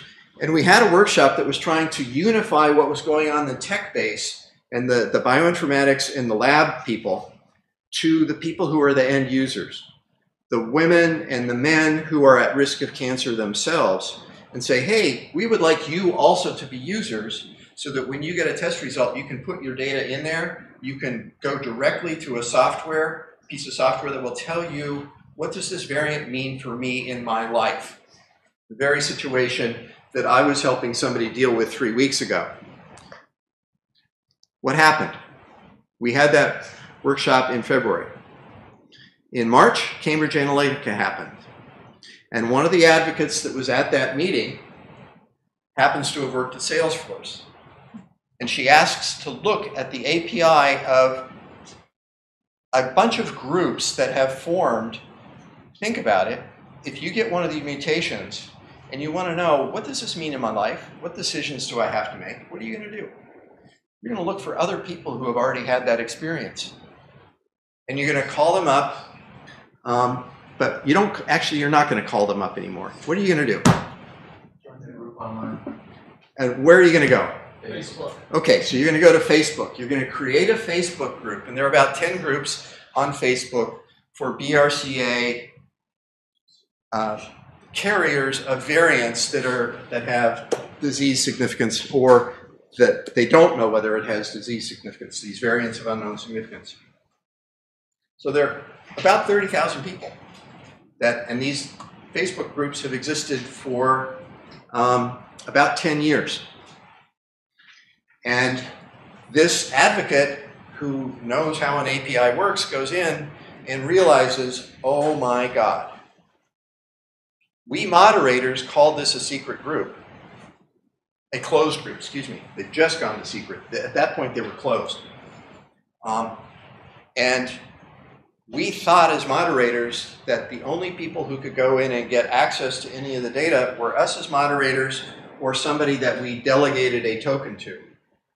Well, guess what they discovered? Any one of the 30,000 users could have gone in and scraped all of the data from the particular database of which they were a part. The alarm bells went off. They notified Facebook through the very formal and rigorous keep it secret, anonymous disclosure program that's been put in place since 2011 when the FTC agreement with Facebook was put in place. They went through that process. Facebook said, oh, basically, no, that's not a flaw, that's a design principle. We don't have a problem. But then they actually did plug the hole. And at that point, the groups could be public about it. But think about it. These groups had come to our meeting saying, we want to be able to share our data in order to interpret which variants are going to kill us and which ones aren't. So they want to share data. At the same time, what did they discover? What they thought was safe on Facebook was not. And so their energy has been completely sucked up by trying to figure out how can we do what we need to do to support each other when we discover that we have one of these variants in our family. And we want to make really, really difficult decisions about what kind of treatment to get, what kind of family decisions, who knows. The family that I've just talked to you about, they did not know. The only person who knew that there was a variant in that family was the guy who'd been tested 5 years ago, but they had not shared that information with anybody else in the family. Right now, they are trying to figure out who else in that family is going to get tested, who isn't. Some of the people at risk really do not want to know. They are scared to death. And this is true in how these families deal with it. It's the same thing that we learned from Huntington's disease and Alzheimer's disease and other cancers. Other family members really, really, really want to know. And some of those people who really, really want to know can't know without also revealing the information about their parents or their siblings. So that's what's funny about DNA, is it's relational. So we're struggling with this. We need these support groups to be able to work, but they have a problem of trying to find a safe space. So what's that got to do with ASU? Let me just bring this home now. We're trying to do two projects. We are continuing the process of trying to figure out how can we create this commons and make it work better. That's the question that we're asking. And we're about to start a major project of trying to pull the stakeholders together and do just common sense stuff. Let's all sit together in a room and figure out how to make this work. So that's one project that we're working on. How do we construct a commons so that we can figure out these two incredibly important genes and the other 2 or 3 dozen genes that we know are associated with an inherited risk of cancer. Why are we starting there? Because the stakes are really high and we need to be able to solve the problem for those people. And if we solve it for those people, maybe we can solve it for things like epilepsy and other diseases where there hasn't been as much time and money devoted to solving the problems of information sharing and building the infrastructure. So we're studying first cancer inherited variants that are associated with cancer. And we want to look at how to build that commons with an idea of making it possibly a model for other, the other 20,000 genes in the human genome. And we also, starting in this room about 6 months ago, the woman who discovered this, this vulnerability through Facebook, they have realized, gosh, we need to have a safe place to do support groups. There are 2 pathways there.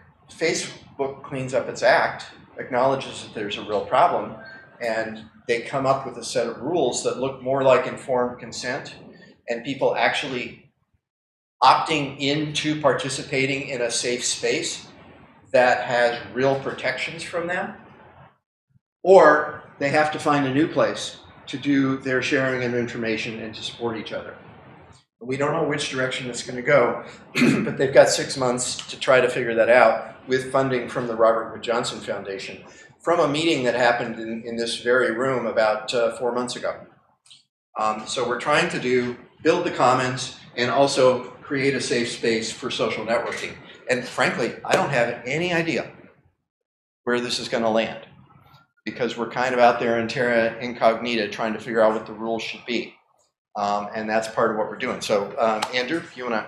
Yeah, sure. So thank you, Bob.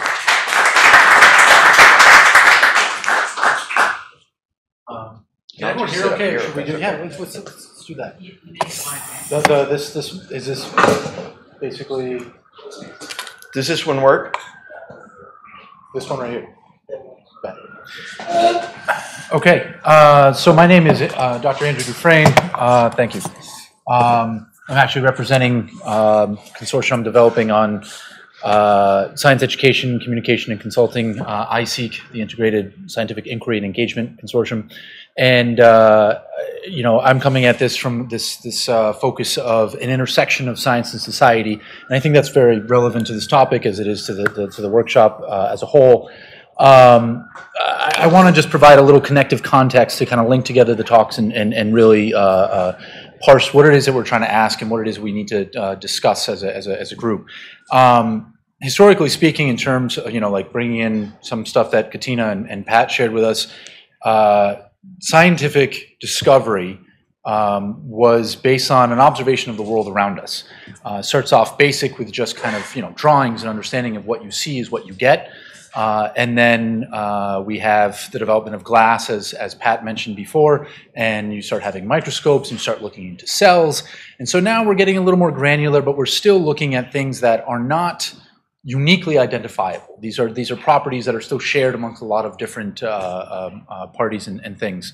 But then we jump to the mid-20th century, and all of a sudden, Watson and Crick and Franklin, we learn more about DNA. And now we start learning more about, we peek behind the door and we see what's going on inside the kitchen instead of just seeing the food that's coming out to us on the table.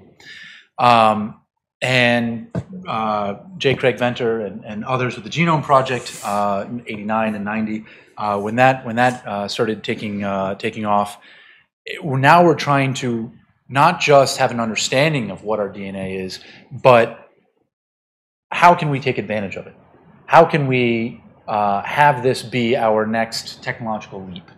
And you know, Bob left us with this idea that if we figure out this problem with the sharing of information on this one problem, we immediately see applicability across different aspects, and that speaks to the rise of personalized medicine and personalized healthcare. And this is a convergence of a number of different problems that matter. This is what makes us us in terms of our DNA, the information that we get out of that, and then the new landscape that we have in terms of sharing that information and doing so safely because the information is so personal and because it impacts us more than just as an individual, but as related groups. So we're going from this idea of, oh, you know, information about us in terms of transit or something like that, thinking about what makes us human in terms of what Pat discussed, and then now, how do we create a system or a safe space, to use a more current term, to discuss this information and still get value out of it? Because there is value. From the clinical standpoint, it allows us to determine more targeted therapies for problems that we now even come to understand, which previously, you know, you could be struck with a myriad of different kinds of cancer and not really know why. Now we actually have a heads up, so we have some kind of outlook on the price that we pay for living longer, which is cancer. But then also commercial value. This is a matter of a number of companies coming up and seeing value in, okay, what can we do with this information? But then also personal value. Am I one of the affected? How can I deal with support? How can I connect with others? And then back to that idea of it's not just individual, it is society as well. So where do we go from here? What do we think about in terms of is this information that should be out there?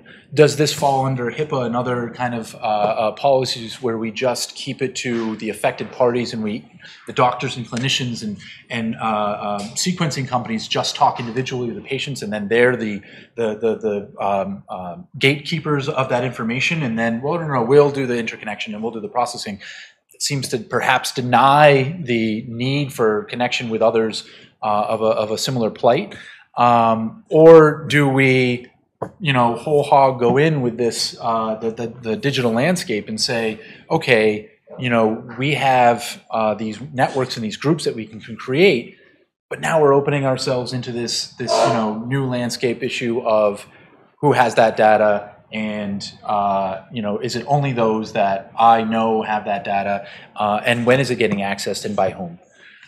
So what I want to put out to the group and to the rest of you is to just raise this question of, not whether or not this is a path we need to go down and consider, because that box is opened, that curtain is parted. We definitely are going to have this issue ahead of us, and there's again value in knowing more about what's in our instruction manual for ourselves as life, but who should be involved? I know that Bob is thinking about this question already and has already kind of parsed that out in terms of who are the stakeholders. But are there any that we haven't thought of? Are there unintended consequences, as Pat also brought up before in his talk, in terms of we may have it in mind to go down this path in this direction, but what does that open us up to for other issues? So I want to open the floor and see if there's any questions from what Bob was discussing and how we can connect it to others. But I want people to think about, who are the parties that are involved in this question, and then what are possible complications we may come across when we mix the unknown of the data landscape and terroir, and then the very nascent aspect of the biological aspect. So this is different than just your devices and knowing where you are and everything, and this gets into, this is information that individually points to me. So any questions from anybody to start us off? Pat? So I'm really interested in this story, and I apologize for not knowing the specifics of the gentleman convicted of murder, cold case file, DNA, and the evidence was derived, as I remember it, from 23andMe. Now, he did not submit DNA. Some of his relatives did in the interest of learning their heraldry, whatever, and they were able to impute relationally who the most likely person was, because his evidence was at the scene, but not in the system. That's just for those of you who are familiar with it. So this goes back to what I was trying to talk about. Individual actions, driven by whatever individual motivations, create collective lock-in and adoption. And then there's a narrative that occurs here where, oh, this is a good thing. Look, it's cured cancer and it solved a cold case. So the narrative that gets created around this informs a steamroll that those people who might choose to opt out, take the blue pill, go to the cabin in Alaska, really are still going to be affected either way. And this, I guess I'm speaking broadly to unintended consequences and lock-in. I don't know if there's a point there, but that was my initial topic that I've been thinking about, is that person who wasn't participating at all, and a good thing happened by societal purposes, but from an individual liberty perspective would be seen as an egregious slight. And guess what? That's just going to get smoothed over because a good thing happened. Cancer was cured. People found out who they were related to, and we put away a cold case. Do you guys feel the same way, that this is kind of, if the narrative continues in this way, it's almost inevitable regardless of individuals? No, after you, Bob. I think it's going to be super, super complicated. Just one clarification, Ann Wojcicki would probably shoot you if she could right now, because it wasn't 23andMe, and they actually have a formal policy that they won't do it. It was actually, they were using a public database where people dump their ancestry data because they're really curious about their ancestry. Ancestry.com, you guys probably know this, but it grew out of the lineage studies that have been going on for decades, driven by in part the Mormon Church and the vaults that are outside of Salt Lake City. Incredible interest in genealogy. Every one of our families, there's probably one or two people that are really, really interested in this. And DNA is this incredibly powerful new technology that we're still kind of working our way through, and it's a little primitive right now, but you can still do really practical stuff with it.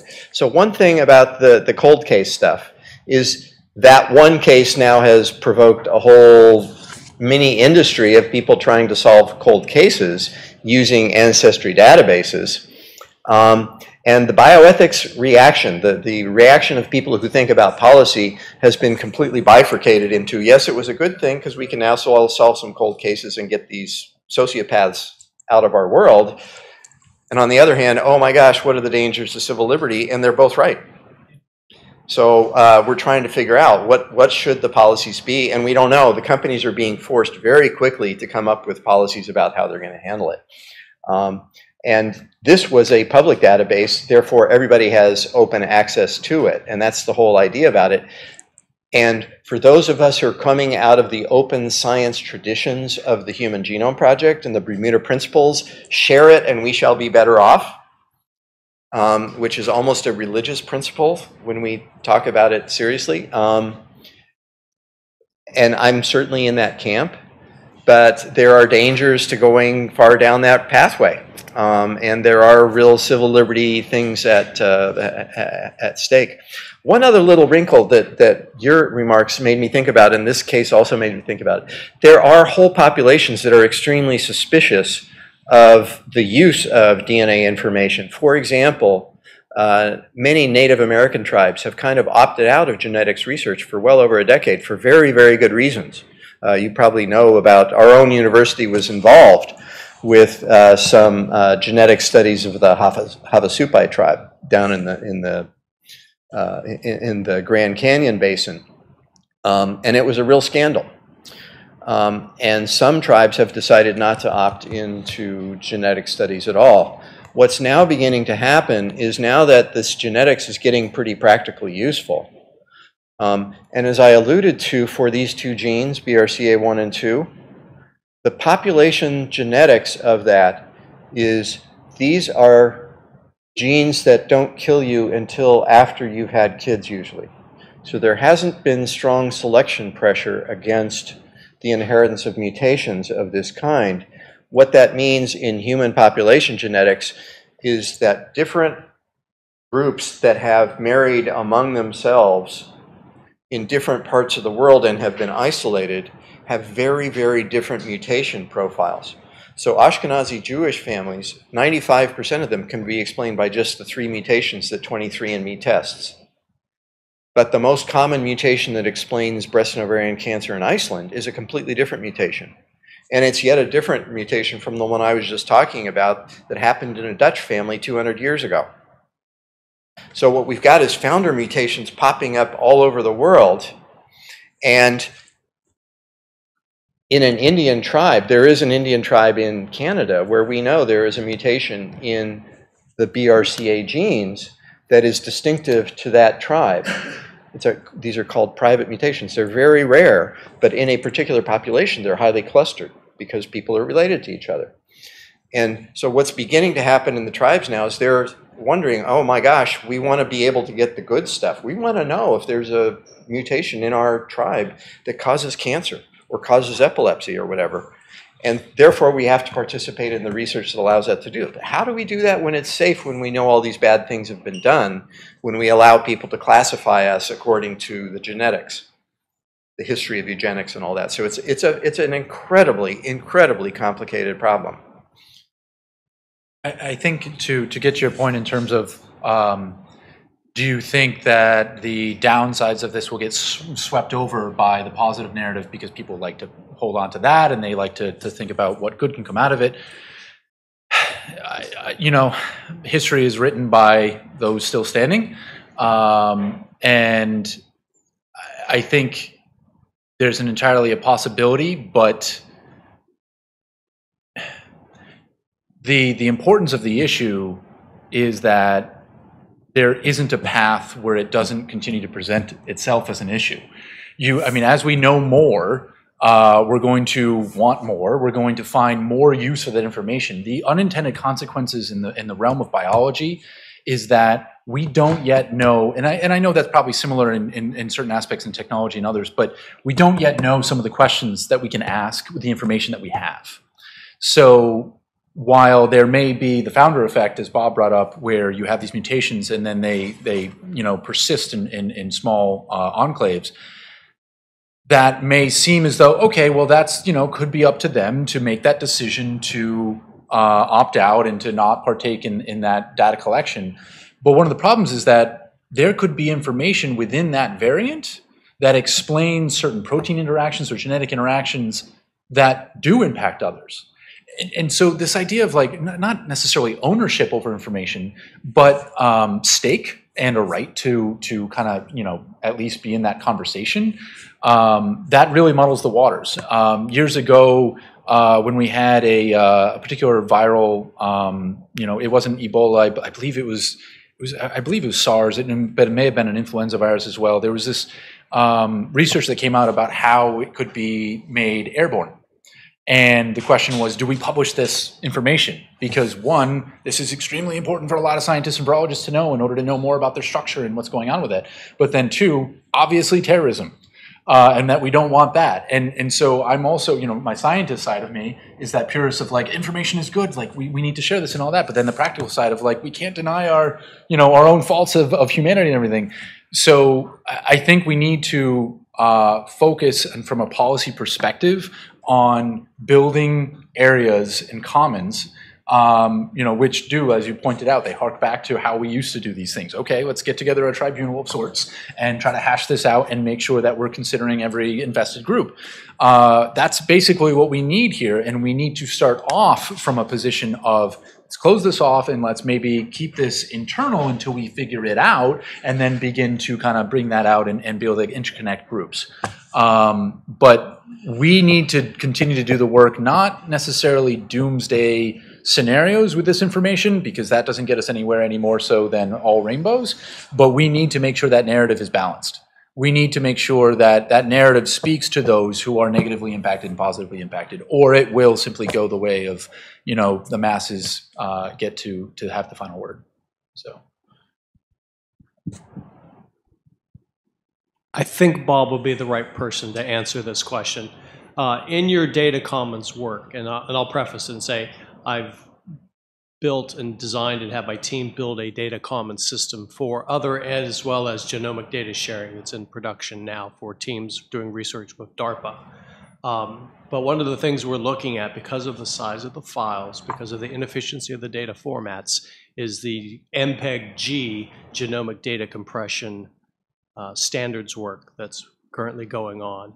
And we're getting involved in that work right now. And is that something that your Commons group is looking at? So, yeah, so maybe eventually we're trying to start actually we're kind of assuming that several layers are already technically going to be solved. So if you think about it, this is super complicated stuff. Just to get a good sequence and know whether it is associated with disease or not, you have to start by getting the raw base pairs, and you have to assemble that and align it into a sequence, and then you have to compare that sequence to a reference sequence and look for differences, and then you have to figure out, well, are those differences meaningful or not? So that's 4 different layers of data structures, and there are technical issues at each one of those steps. We're kind of assuming that the first 3 are going to be solved. So your work is relevant to especially that second to third tier transition of being able to actually use the data because you can put it in this space in a form that can be shared. We're kind of assuming that's going to be solved, and we're mainly focusing on how do we interpret it? How do we build the infrastructure that allows us to share the information? Not so much about the sequence, because we're kind of taken as a given that we're going to be able to get there. Although there are a lot of questions there, but we're just kind of assuming that.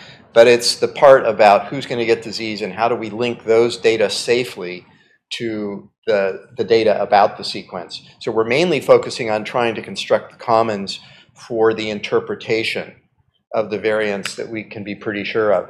But it does touch on all those issues, and it completely depends on you guys solving that problem for us.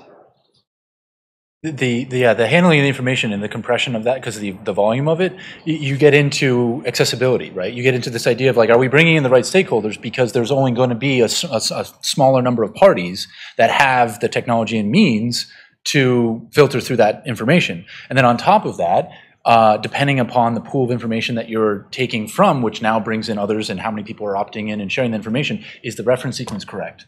Does the reference sequence have a silent mutation? Are we actually comparing against something that is just simply a variant that is in a large plurality of the population? And so that it's this idea that more information in that way is good. More parties means that potentially more access and ability to parse through that data, but at the same, like, where does that get you in the end? Like, have you basically broadened it out to the point where now your policy problem, you've expounded it because you now have, your comments is too big. We're back to the whole, like, we didn't actually bring this back down to a smaller group of people that are hashing this out to make sure that it's safe. We had to reach out so many times that, well, the secret's out there. So. On a kind of a different topic, I've been thinking a lot about your holdout group, the group that has the proprietary data. My wife had ovarian BRCA1, BRCA2 testing, so it comes home to me. But the business strategist in my mind looks at this complex issue and realizes, in one sense, it's really simple. If I'm a holdout with a proprietary data set, I can only expand linearly or exponentially. The ecosystem around me can expand logarithmically. And to my mind, this is pretty easy. You come up with, and I'm greatly simplifying it, you come up with a crowd-based approach that has that, go back to the anchor and show that they're going to be left behind in a clear period of time. Then show them that they have some first mover advantages, that if they contribute early, they can shift things so that they can retain some value. And I'm sure you've already thought this out, but for the rest of us who kind of look at these complex pictures and say what's to be done, looking at the rate of change of organizations, helping companies to innovate and adapt and develop learning cultures that can accelerate at the speed of the change around them is part of the key change. And if you look at an ecosystem and you try and understand how to tease out the different things, just look at the different rate of change available to them. That billion-dollar sign that's on their head that's causing them to hold out is actually only 100 million in 30 months and is 0 in X. And so rate of change is one of the things I look at as a business strategist. I don't know if this resonates with you, but that's how I would look at it. Yeah, thank you for that, because it really helped me explain a little bit more about what we're thinking. We actually kind of we're coming to this with a point of view, which is we need to solve this collective action problem. And we need to actually dissipate the value of their proprietary asset to the point that it's no longer worth it for them to keep it private, right? So they could have had first mover advantage up until about 2 years ago. At this point, the value of their data is pretty close to nil already. They aren't ready to admit that, but the rest of the world has pretty much already gone there. So they kind of blew it. They could have said, hey, we're really white hats, we're not black hats, but they kind of blew it. This was pointed out to them that it's a corporate culture that made $2.5 billion by doing their proprietary framework, and it's hard to change that. Board members don't change that fast. The story I like to tell people is the study that was done on the Encyclopedia Britannica and Wikipedia. It was presented, and there were 13,000 issues on Wikipedia and 139 in the Encyclopedia Britannica. But the guy says, yeah, but the next day there were none in Wikipedia. And so the rate of change. So I think what that also brings to attention is when you have this massive amount of information, one, people are holding on to it closely because it relates to who they are and how they are and what makes them them, and their population dynamic, and they're looking out for their interested stakeholder group, is that as the information sharing happens around that one little, like if we compare it, staying with bio here, like a petri dish with a plaque. So if you have that one little area where you're not actually getting growth and you're not getting interaction with everything around it, well, you now know more about that spot just by knowing everything around it. It's kind of a process of elimination where it's like, oh, okay, well, you're going to basically pigeonhole into this data set by, just means of elimination. So that is also going to be reducing the value of their holdout or anything. And with that in mind, it gets to that inevitability of this personalized healthcare and medicine and everything, where holding out means that you are no longer within that group where therapies and treatments can be directed at your very specific problem. What's the end all that you're trying to achieve with that? Where's the value in not being on the boat that's sailing off to set that course toward we're going to treat things individually so that we limit side effects and we limit complications, and we've kind of mapped this out to the point where we're like, no, we're not worried about this other variant over here because it is not one that you have, so complications are not involved in what's going on here. So where is the value in holding out and not being aboard that ship? I think the holdout can sometimes come from simply fear, anxiety, the sense of those individuals where they're like, I don't want to know. I'd rather live my life and continue on. They have a very different pre-Viver perspective. My family itself, Bob's giving a talk tomorrow about Alzheimer's. I recently just lost my grandfather, and he had dementia and Parkinson's and other, brain-associated and motor-associated disabilities. And then what that prompted my father and his siblings to immediately do was like, okay, we got to look into studies and see what can we provide for information in this way.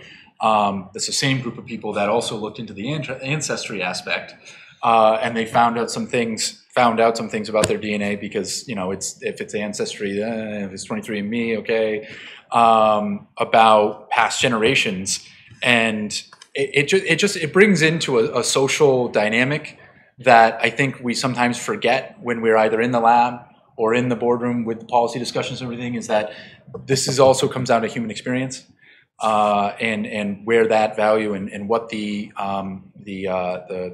pushing force is. Is it one out of apprehension? Is it one out of truth and white hat kind of aspect? So how do we craft our solutions with that in mind too? Because it's not a factor you can just be like, well, that all just human experience that adapts and that always just is going to respond to whatever we put out there. That's not always the case. You can end up having you brought up at the end, I think, Pat, kids and anxiety and all this kind of thing as well with technology inclusion. Right. Yeah. As your landscape changes, your understanding of the terrain, like your map needs to change. Like we may have a topographical map of a certain problem ahead of us, and then weather, and now the peaks are different, and the vegetation's different, and then you have to navigate an entirely new path. So you have to consider what the on the ground experience is for the individuals involved in these data commons in order to have a resilient and lasting policy decision. So it's very interesting. We haven't touched on cybersecurity, and we just look at what's happened to Singapore's health database, which was hacked. There was no security, or it was the most secure, allegedly, Singaporeans. My answering argument in general is there is no security on the internet. Okay, so there is no security on the internet. So knowing that, and knowing that the inevitability of a commons database will be hacked, no matter how complex the physical, logical and virtual barriers are at every step. I mean, the FBI has had their fingerprint databases hacked more than once, right? So no one's thinking at this stage about what happens when we release this data publicly or we go to the open data route, right? Which we're all talking about. It will be a great world if we can match, and I agree. You know my story intimately, Bob. So you know where my heart lies regarding data discovery and illness discovery, but we haven't thought about the unknown knowns. So we anticipate what will happen. There will be linkages to health insurance. There will be linkages between at-risk people and their job place. For example, the majority of the strikeback and pushback in Australia of the My Health database, which is about to go live in 6 months, are from doctors. And the association has basically said, don't go on this, opt out. And so general practitioners are holding talks to other general practitioners, and it gets down to this point. My GP, real story, suffering from postnatal depression, any depression at any time identified would have her not working as a GP. That's it, full stop. So she will be opting out. And when we get to more, inverted commas, serious detectable illnesses, then what? So you're uninsurable, you don't have a job, and you might think I'm talking doomsday. These are real things being discussed in Australia at the moment. And in fact, so many people opted out that the database servers actually went down. They didn't anticipate that much traffic. So 30,000 people a day were opting out for the first 7 days, and now we're getting to the end point of the opt-out, and another X million of people are going, crap, it's already been 3 months, we need to extend that date because people haven't had a chance to go into the complicated MyGov process, identify themselves with a tax file number, and then hit the opt-out button, which is a simple part at the end. But what are we going to do when we say, pilots, by the way, you were identified as, and your location data told us that, plus your DNA, plus this, and sorry, you can't fly planes anymore. And yes, it is retrospective, but that's okay. So how are we going to address the security stuff in the work that you're doing, which is so vital for those who require it? And I don't want to be a free rider, but I don't trust the centralised system that has been implemented in the Australian My Health record. My flippant answer is ask us in 6 months, but I know full well that we aren't going to have an answer. What has happened in the last year is the level of anxiety about the security issues has gone up very, very dramatically in the genetics community. And you just, what's been kind of interesting at a sociological level is there were an awful lot of data structures being constructed around the world that were not opt-in. So I'm on Open Humans, my sequence, I've had my genome sequence, and I put it out there, which is, I don't know whether that was smart or not, but I did that a few years ago. But there are fewer and fewer people who are doing that, in part because of the security issues. And I think we don't know the answer to your question. We really, really don't know the answer to your question. I think the way the advocates are beginning to think about it for these support groups right now is we know that it's unsafe where it is right now. We know it's never going to be completely unhackable and completely safe, but by God, we have to have some policies. And all we've had is terms of use. We haven't had informed consent. We've had terms of use that you click through and you assume that you were safe, but it turns out that you weren't, and now we have to solve that problem. And I really don't know what we're going to do. We really don't know. We need to find a safe platform because the function is absolutely vital. These support groups are absolutely vital to these people's lives. So we have to solve the problem, but I don't think we know how we're going to do that yet. We don't know what the rules need to be. I think what's key is that the rules are always adaptable to that changing landscape too, because just to even raise the question of, I think you bring up a great example, Katina. You know, as certain conditions become more pervasive, that evolves the baseline and what is typical. So it gets really difficult to fire pilots based on depression if every pilot has had depression. And therefore, the only way we'll know that, though, is if we have enough information to then change our reference and our baseline to include that realm of possibility. And so it's not an answer to say, like, no, everyone should opt in so that we basically know the real and we have the story and we know what to safeguard and how to support that and all that. It's simply a question of, well, what if? What if, in fact, we had enough information to demonstrate that our policy has to address the reality? We can't do this policy, and this policy because it would put us at a grave disadvantage in this industry or in this aspect or that. The same can be said for, the commons and that kind of thing. I mean, well, what about, resorting back to, meeting in places of worship or whatever in a non-dominational way, sitting around in fold-up chairs in typical support groups or whatever.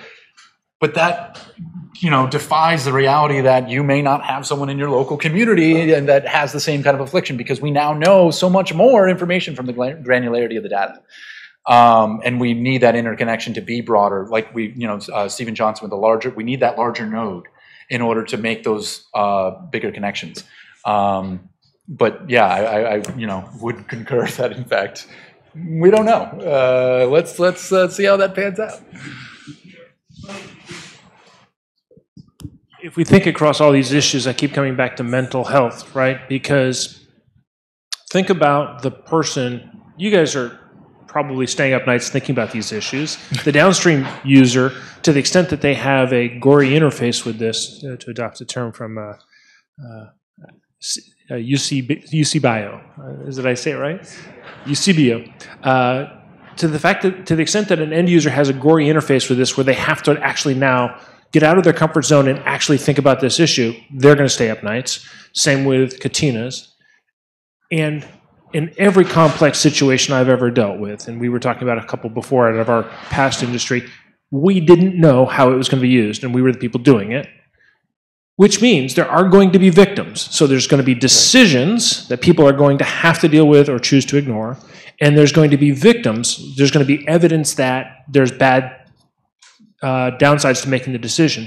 As a result, writ large across the economy, population as well, and across all of these different issues, the first victim we can point to is the person who just wants things to be simple in the way they used to be, because that person is not going to be happy. So now you have a class of people who are going to be uniformly dissatisfied. Then you have all the victims who have made a decision that tried something and it didn't work out. You'll find out in a couple of years it wasn't good to put your genetics online. But guess what? That's the price of progress. There's going to be a cost of you figuring out the good things. And I'm just pointing out the mental health consequences of all of these talks writ large across our population.